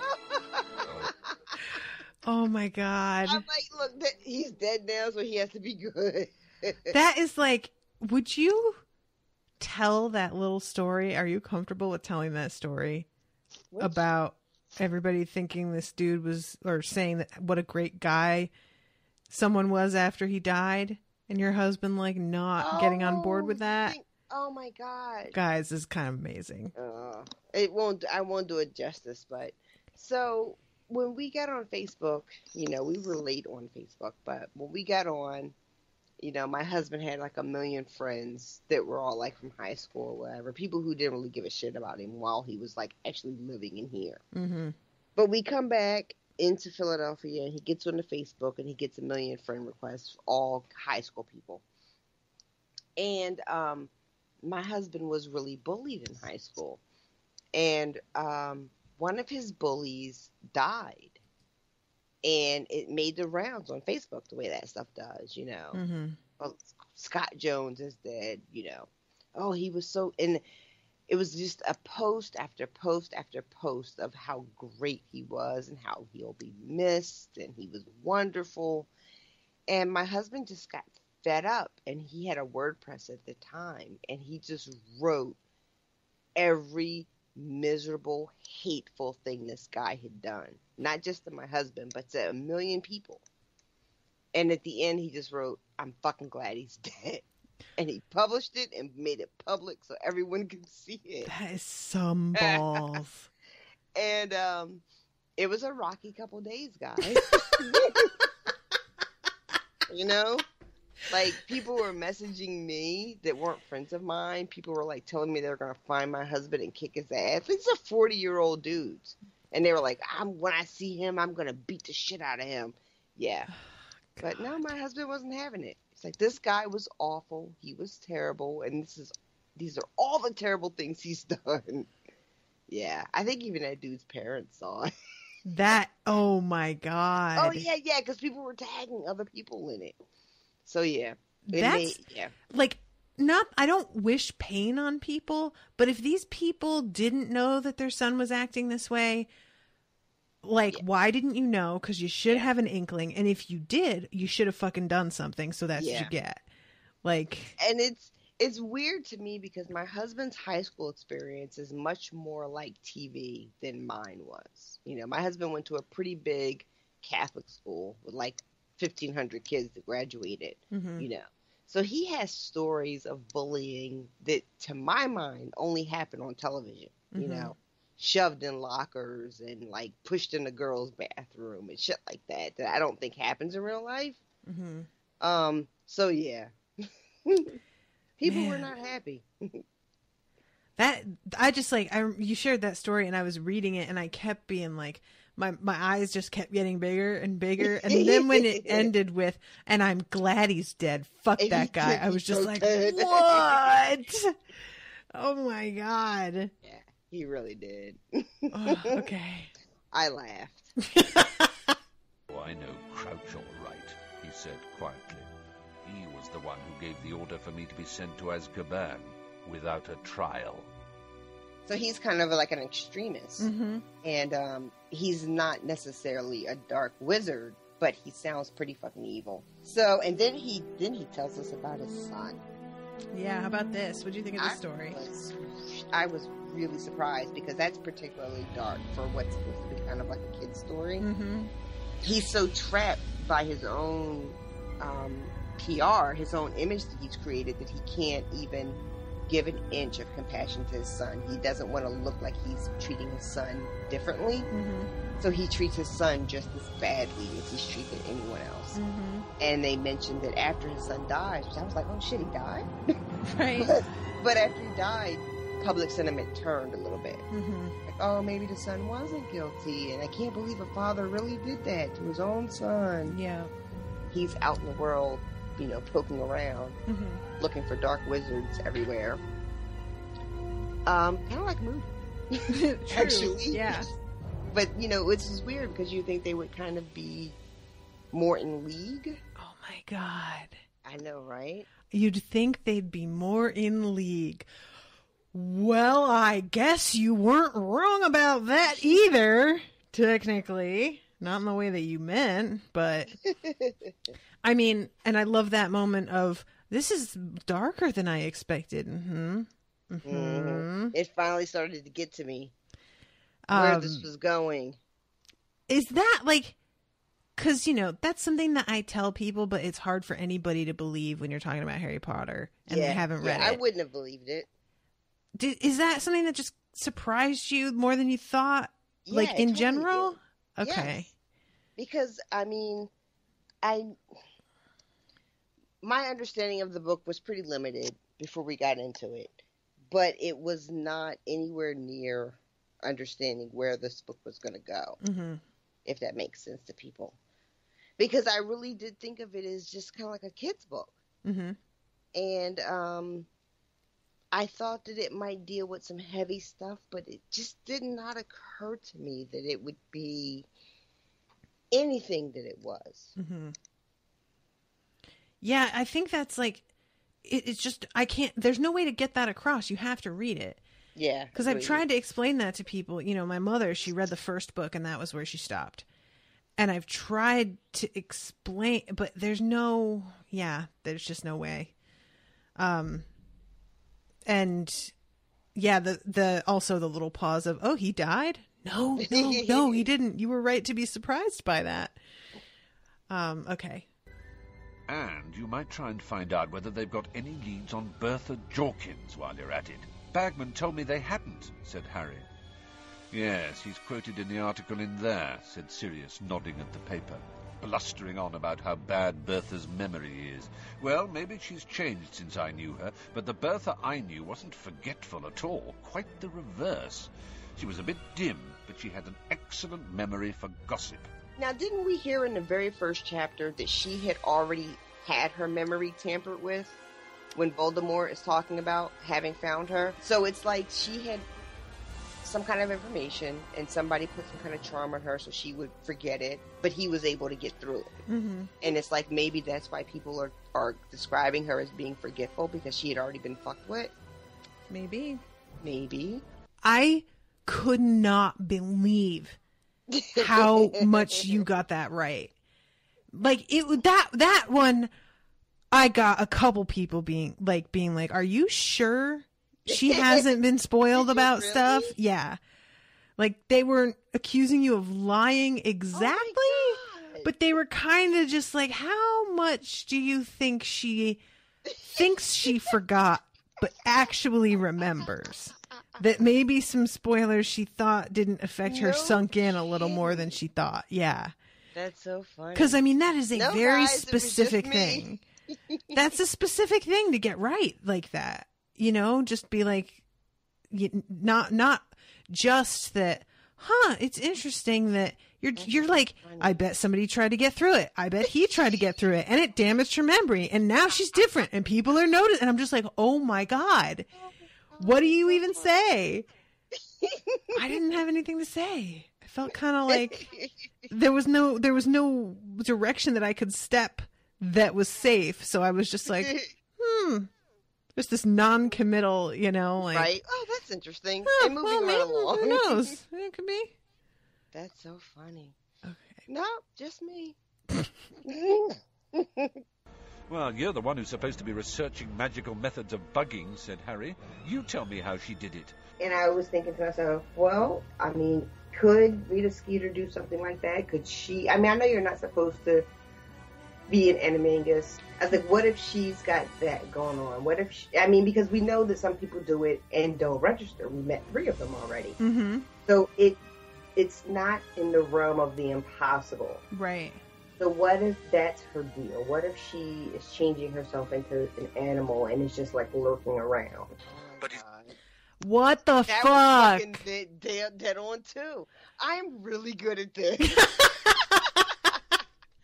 What the fuck? That's not even fair. Oh my God. And I had no idea the whole time that like how close I was getting. Because again, by the next chapter, I would be completely blown away and like off on some other weird shit. Mm-hmm. You know? Oh my God. Damn. This is hilarious. I'm loving this so much. His movement seemed to trigger another abrupt change in Mr. Crouch, who seized him hard around the knees and pulled Harry back to the ground. Don't leave me. Because it could just be that he is feeling, you know, like everything that's gone wrong is his fault because of his actions. But I also feel like this is something more specific, but I don't know what. Because he says Bertha, and then he says the son, then he says Dark Lord, and he says Harry Potter. And I feel like that is not just me looking back on my life of bad choices and things I regret. I feel like that's very specific shit that has something to do with what's going on next. Okay. But I don't know how to tie his son to it now. Maybe something he knew about his son's case that he chose not to believe or investigate because he was so insistent on proving that he was tough on crime, you know? And that choice he made then has somehow enabled what's happening now to happen. Right. You know what I mean? Like maybe there was someone who got away that should have been arrested or whatever for what his son did. Okay. And that person is somehow a part of what's going on now. Well, man, you just like, nobody could hear that, but when you were listening to that in the middle of it, you just went, what part were you laughing at right there? When I'm trying to explain how Badman was not 100% sure about his son's guilt, but he's so focused on proving that he's the Law and Order guy. Right. And I'm like, Yeah. Yep. That, like, oh, man. All right. I'm starting to get mad at you. Hold on. I escaped.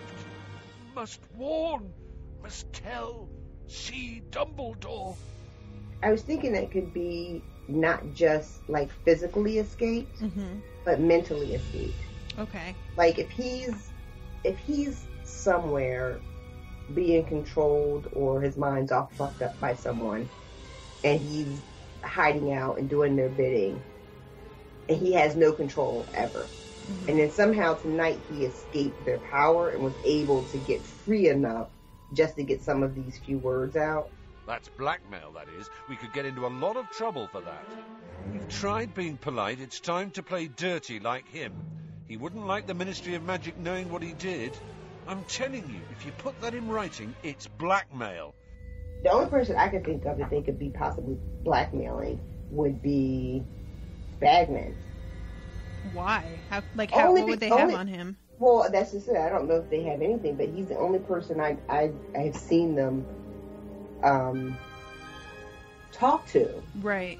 You know, outside of other people at the school. Because they had that thing at Hogsmeade where they talk to him and he's going to, like, put them in touch with some other shop. Right, yeah. And I don't know if maybe in that sort of dealings that they came across some information about him. I don't know what it could be. But that's the only thing I could think of. Man. I feel like this whole recap is just me stopping and going, well, what the fuck? Oh my God. All right. I'm keeping playing. We have 15 more minutes. I can't believe how long this is. Oh my God. Okay. The Ministry was under great pressure to catch those who had done it. Unfortunately, the Longbottoms' evidence was, given their condition, none too reliable. Then Mr. Crouch's son might not have been involved, said Harry slowly. Dumbledore shook his head. As to that, I have no idea. Dumbledore mentions that the Ministry was under great pressure to catch those who had done it. Yep. Makes you feel bad for Crouch's son, which I think is where Harry is. What made you think he'd really stopped supporting Voldemort, Professor? Dumbledore held Harry's gaze for a few seconds, and then said, That, Harry, is a matter between Professor Snape and myself. I'm very curious to find out what that was. I know I'm not going to find out probably anytime soon, but I'm really looking forward to hopefully finding out what that was. But something about Dumbledore makes me think that he wouldn't be swayed just by giving names like Crouch is. Okay. He would be swayed by something that's real. You know what I mean? Like something that's sincere. What would real look like? Like sacrificing something that he really wanted or that was promised to him by Voldemort. Okay. And saying no to it. I don't know of any people that are important to Snape, so I feel like I don't know if that could be a thing or not. Okay. He seems to exist purely like spawned. But you know, he would have had to either walk away from something that meant a lot to him, whether it was power or prestige or something. And Dumbledore would have had to have been aware of that. What's Malfoy doing? Harry and Hermione went to see. Malfoy, Crabbe and Goyle were standing in the shadow of a tree below. Crabbe and Goyle seemed to be keeping a lookout. Both were smirking. Malfoy was holding his hand up to his mouth and speaking into it. I'm not entirely sure. I still feel like this idea that she can be an animal of some sort makes the most sense to me. What else could be up on a windowsill? I mean, I guess it could be anything. I mean, what if she's a bug? What if she's a bug? Literally a bug, because they're bugged. Right? What if she is some kind of like mosquito or something? Oh, she would really be a good mosquito. I think so. Fucking annoying. I think that's appropriate. A parasite bloodsucker. That all sounds right to me. I like it. Yeah, you like it. I am like, it's so funny because when you put this book into a supercut like this, and you gotta be thinking, how much fun could Natasha possibly have had when every single mystery, RoShawn's like, oh, I bet it's the thing that it is. Like, how could I have had a good time when she's not? Thank God for the overarching complete shock. Because otherwise I would have had nothing left. Like, what would I have even... Okay. Shit.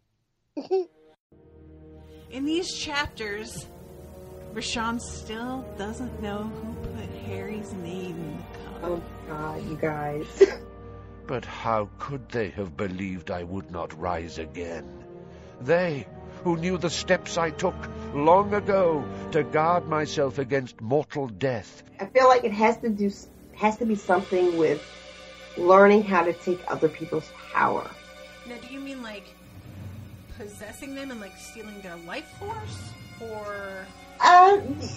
Like in a very general way, yeah.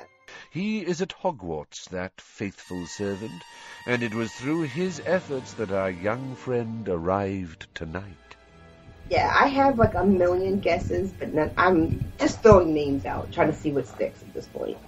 Like, I think Bagman is a really good guess. Okay. Because, as I mentioned in the text, he has been, since day one, he's the person that seems the most vested in getting Harry to the third task, and then even trying to help him at the beginning of this one. Right. But Voldemort talks about having a plant at Hogwarts, and even though he doesn't say it explicitly, it sounds like it's someone who's there, like really at Hogwarts, as opposed to Bagman just being there for the tournament. 1, too cowardly to return, he will pay. Mm-hmm. Who the fuck is that? One is who it I Snape? believe has left me forever. See, that could be Snape. He will be killed, of course. Or is Snape the one who's too cowardly to return? And one who remains my most faithful servant, and who has already re-entered my service. I don't believe that's Snape. Who is at Hogwarts. Yeah, I don't think that's Snape. I want to read the next chapter with you right now on the air. Wait, what? I want to read the next chapter with you right now on the air. Are you sure? 100%. You ready? I'm going to read it to you. All right. How did he treat them? Moody asked quietly. Did he forgive them? But Harry had suddenly remembered. There's a Death Eater at Hogwarts. There's a Death Eater here. They put my name in the Goblet of Fire. They made sure I got through to the end. Harry tried to get up, but Moody pushed him back down. I know who the Death Eater is, he said quietly. Karkaroff, said Harry wildly. Where is he? Have you got him? Is he locked up? Karkaroff, said Moody with an odd Oh my laugh. God, is it Moody? Karkaroff fled tonight when he felt the dark mark burn upon his arm. He didn't put my name into the goblet? No, said Moody slowly. No, he didn't. Oh, shut up! It was I who did that. Harry heard but didn't believe. Oh my God, it was Moody. No, you didn't, he said. You didn't do that. You can't have done. The faithless, worthless bits of filth who were brave enough to cavort in masks at the Quidditch World Cup fled at the sight of the dark mark when I fired it into the sky. Oh my God! You fired? What are you talking about? Who told Cedric to open it underwater? I did. I trusted that he would pass the information on to you. Decent people are so easy to manipulate, Potter. Oh my God. I'm loving this so much. Oh my God, I forgot so much, like, how dramatic your response was, the whole thing. Oh, you were freaking out. And this was the first time I did this live read style. Yeah. If you don't count me accidentally spoiling you in the first book, but... Well, that doesn't count. Yeah, I was, like, super beside myself. I couldn't even believe what was happening. Oh, I love this so much. I stunned Fleur Delacour as she passed. I put the Imperious Curse on Crumb so that he would finish Diggory and lead your path to the cup clear. I stole Boomslang's skin from the dungeons. When the potions master found me in his office, I said I was under orders to search it. And what became of... Oh, shit. It's all coming together now!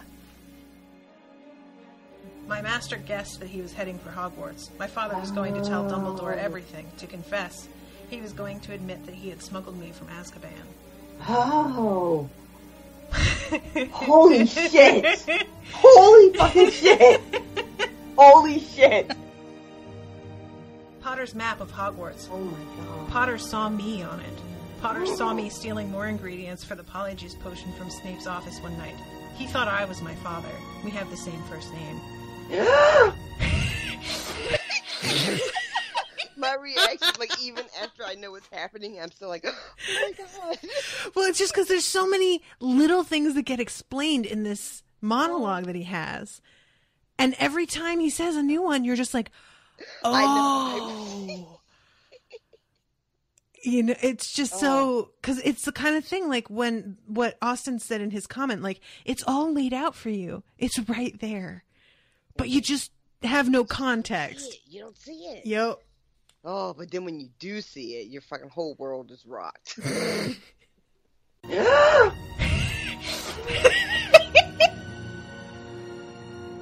My master's plan worked. He's returned to power, and I will be honored by him beyond the dreams of wizards. Oh my God. The insane smile lit his features once more, and his head drooped onto his shoulders when he wailed and sobbed at his side. Holy shit. Well, yeah, I didn't see any of that coming. Moody? Moody is the bad guy? Right? But it's not really him. It's it's fucking Crouch's son, who we all think is dead. And not only do you think he's dead, you think he's innocent and that Crouch is a You fucking totally think he's innocent. Yep. I'm all feeling bad, like his dad just fucking threw him to the wolves and his own power-hungry, you know, whatever. Oh. Oh.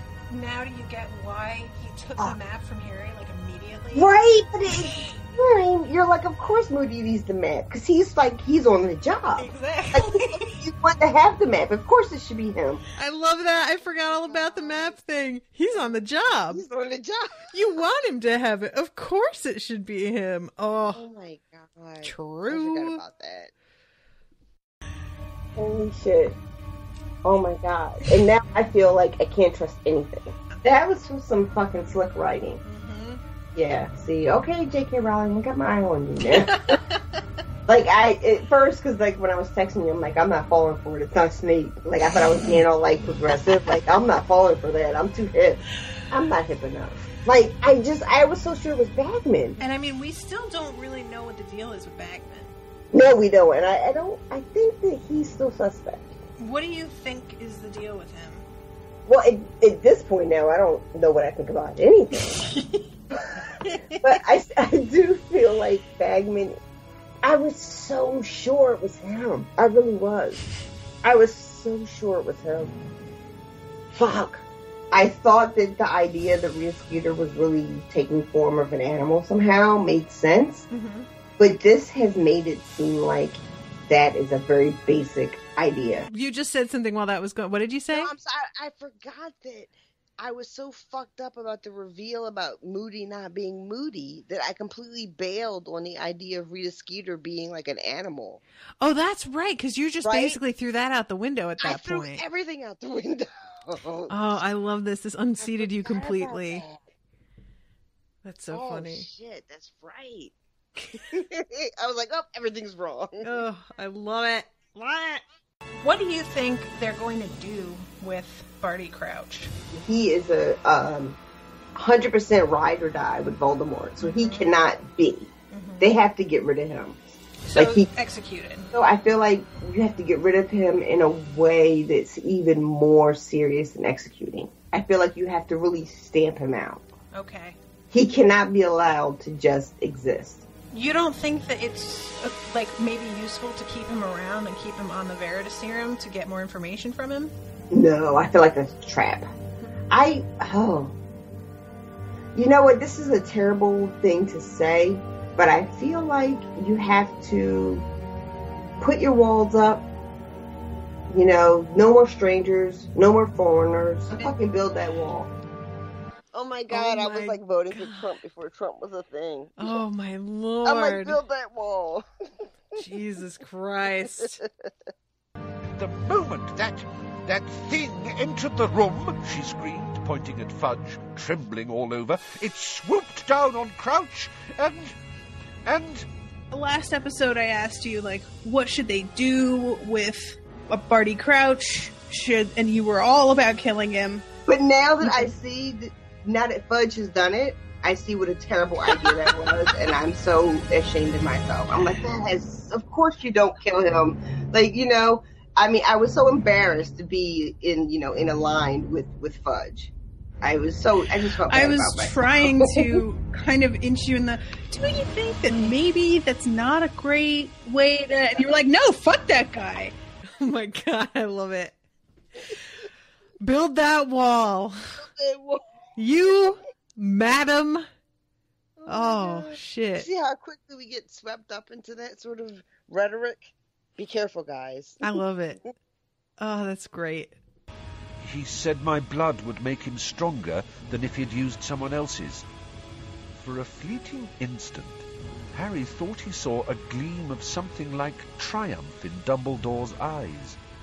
So, my first instinct when I read that was like, all right, I feel like whatever power that Voldemort was able to get from Harry's mom is also going to somehow end up being ultimately his undoing. Okay. Whatever that is, whatever it was from the mom that Voldemort now has that enables him to touch Harry is going to have like an effect on him that he wasn't expecting. It's going to make him vulnerable in some way. Shut the fuck up.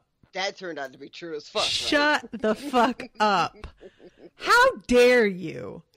You're fired. I'm taking the episodes down off of iTunes.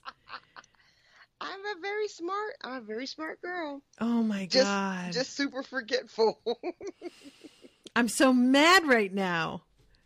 I totally forgot that you fucking said that. Ah.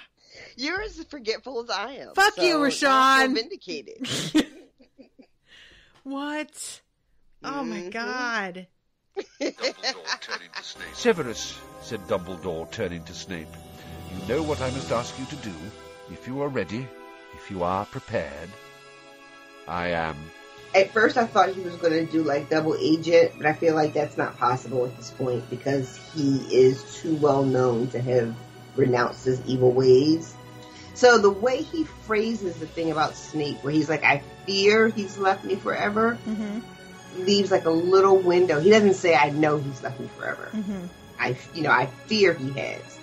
And that seems like maybe Snape could try to convince Voldemort that he really hasn't left him. But even still, I feel like that's a big if. If you don't think that's what he could be doing, then what do you think he is doing? Yeah, I almost feel like it's got to be the thing that I don't think is going to happen. Because I really don't have any other theories. Okay. Me trying to misdirect again. Well, I mean, probably not that. So let's go off on this other trail that leads nowhere. How about this one? That looks nice. No, don't pay attention to the candy rainbow at the end of the other one. I've got some nice coal here. Rita Skeeter, Hermione's voice trembled with quiet triumph, is an unregistered animagus. She can turn, Hermione pulled a small sealed glass jar out of her bag, into a beetle. So you had pretty much guessed this, and then you were like, well, that seems too simple now.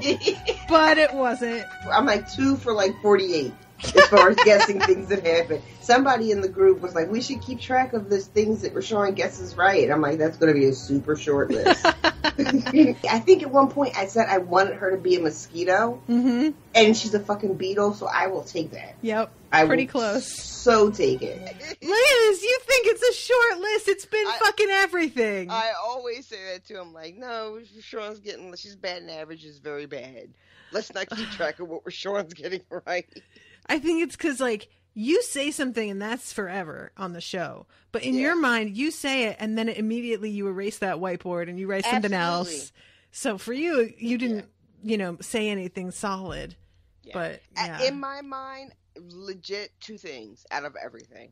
Like when we listen to these recaps, I'm always blown away. But not just by the shit I got right, but how much I got wrong. I'm just like, oh, I said that. That's the thing I said. Oh my God. Yeah. That's of course what you would focus on. Well, that's just me. Are you going to tell us then, he said to George, who you were blackmailing? All right. If you really want to know, it was Ludo Bagman. Another loose end. Thank you, Harry.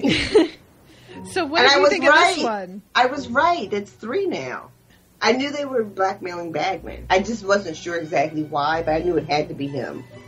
So that was, and it also, it feels about right because having a gambling problem doesn't seem like a stretch. Do you have any feelings on any other deaths that could possibly be coming up? Shit, no. I mean, I didn't know people were even going to die until Cedric died. I didn't know that's what I was reading. Oh my god. That's my favorite. I didn't know people were gonna die. This was a children's book. People are dying. I love this. That was like, yeah, I remember that realization too. Being like, oh, this isn't what I thought it was. This is something different.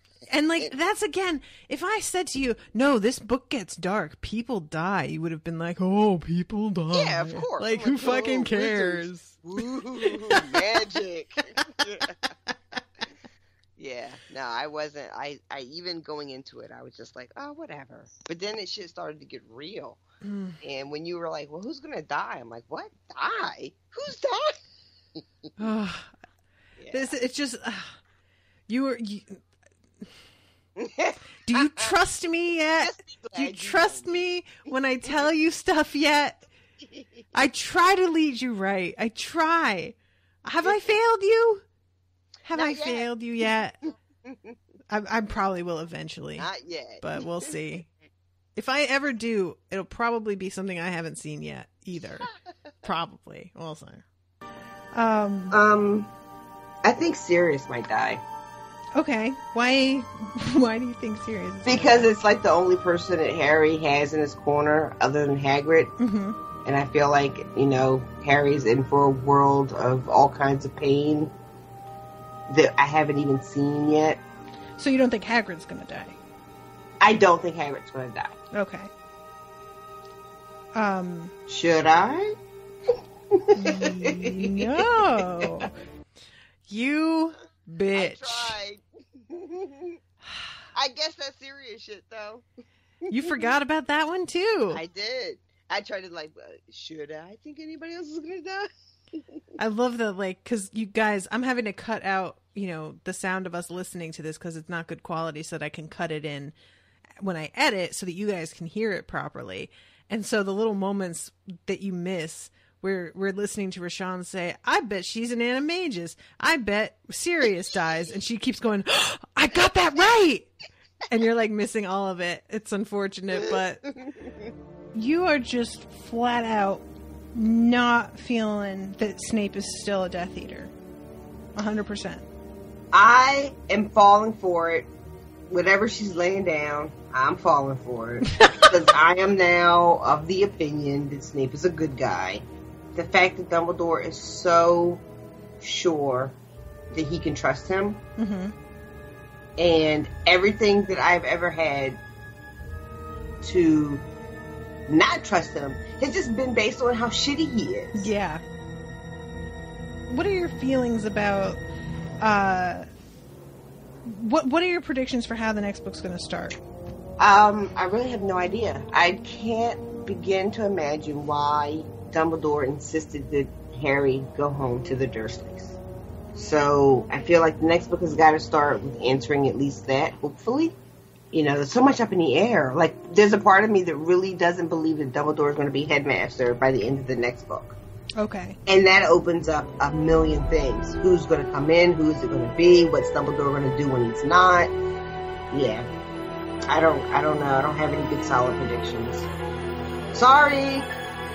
Yo. Look at me. Girl, I don't even know what to say. I don't even know what to say. And it's not technically I'm true. low-key mad that she's making me trust Snape. I resent I'm this. irritated. And technically that prediction isn't exactly right because Dumbledore comes back before the end of the book, but it's still it's still basically correct. I'm all sorry, but meanwhile I gave y'all a bunch of shit. Oh my god. I keep saying, oh my god, I'm sorry guys. Everybody listening is do you have any other words in your vocabulary? Nope. Do you just fucking live in the valley? I can't believe it. Oh my gosh, Sean, you're so right about everything. Oh, it's just so good. These books are so good. But I was, though. Oh, I hate you. You go to hell. Love the recaps. It me a little like, my self-esteem was kind of bottoming out. And now it's like midway now. I cannot get over how much you got right that I just forgot that you got right. Because I knew you got a lot right. I can't. You would say stuff like, oh, I'm getting everything wrong. And in my mind, I knew that's not true. She's getting a lot of things, but I didn't keep track of them at all. But it felt like as we were doing it, it totally felt every week like it was something new and like I had no idea what was happening. Like, it somehow, my Civ-type brain, every week felt like, what the fuck is happening this week? Mm-hmm. What's going on? We don't know what's going on. So I am sort of happy that whatever moments I happen to, like, get lucky and guess, like, right, did not color my next experience of the book, the next couple chapters. You know what I mean? Like, I never got so committed and connected and like attached to a theory that I couldn't let it go to learn what was happening next. You know what I mean? Yeah, definitely. So like I'm really happy that that's how that worked out, because every week we would read, it would be as though I was just opening up into this world, and I would just be like, oh my God, what's happening? What's coming? What's going on? You know? Yes. I'm really happy I was able to maintain that throughout the series, because I think I would have lost something or missed out on something or wouldn't have been as enjoyable if I couldn't bring that each week. You know what I mean? Like, each week was totally like, I just got here. Yeah. Like, what the fuck is happening? And I think that really lended itself to my overall enjoyment of the series. So I'm glad of that. You were like a fresh newborn babe. I was a fresh flower each week. Oh, God. Well, I did the announcements at the beginning of the episode. It's thrown me off. My rhythm's all off, RoShawn. So I guess I have nothing to say here except for I'm reading Kite Runner for the May book club. So guys, get started on that. It is super fucking sad. So, be ready for that. I was not, but it's beautifully written. It's just, I wrote in the Unspoiled book club group, oh, cool. Just slap me in the face with my still beating heart. Why don't you? But yeah, it is beautifully written and it is quite compelling. Like, I intended to sit down and read a couple chapters and I went a third of the way through the book before I realized, like, maybe I need to go do other things with my life. So Kite Runner for the May book club. And that will be live on Crowdcast on the first Saturday in May, which I think is the 6th. Let me just double check that. Yes. At 7 p.m. Central Standard Time. And that's open to everybody. So be there or be not there. All right, everybody. Thank you so much for listening. I love you all so much. Toodaloo, motherfuckers. Bye, guys.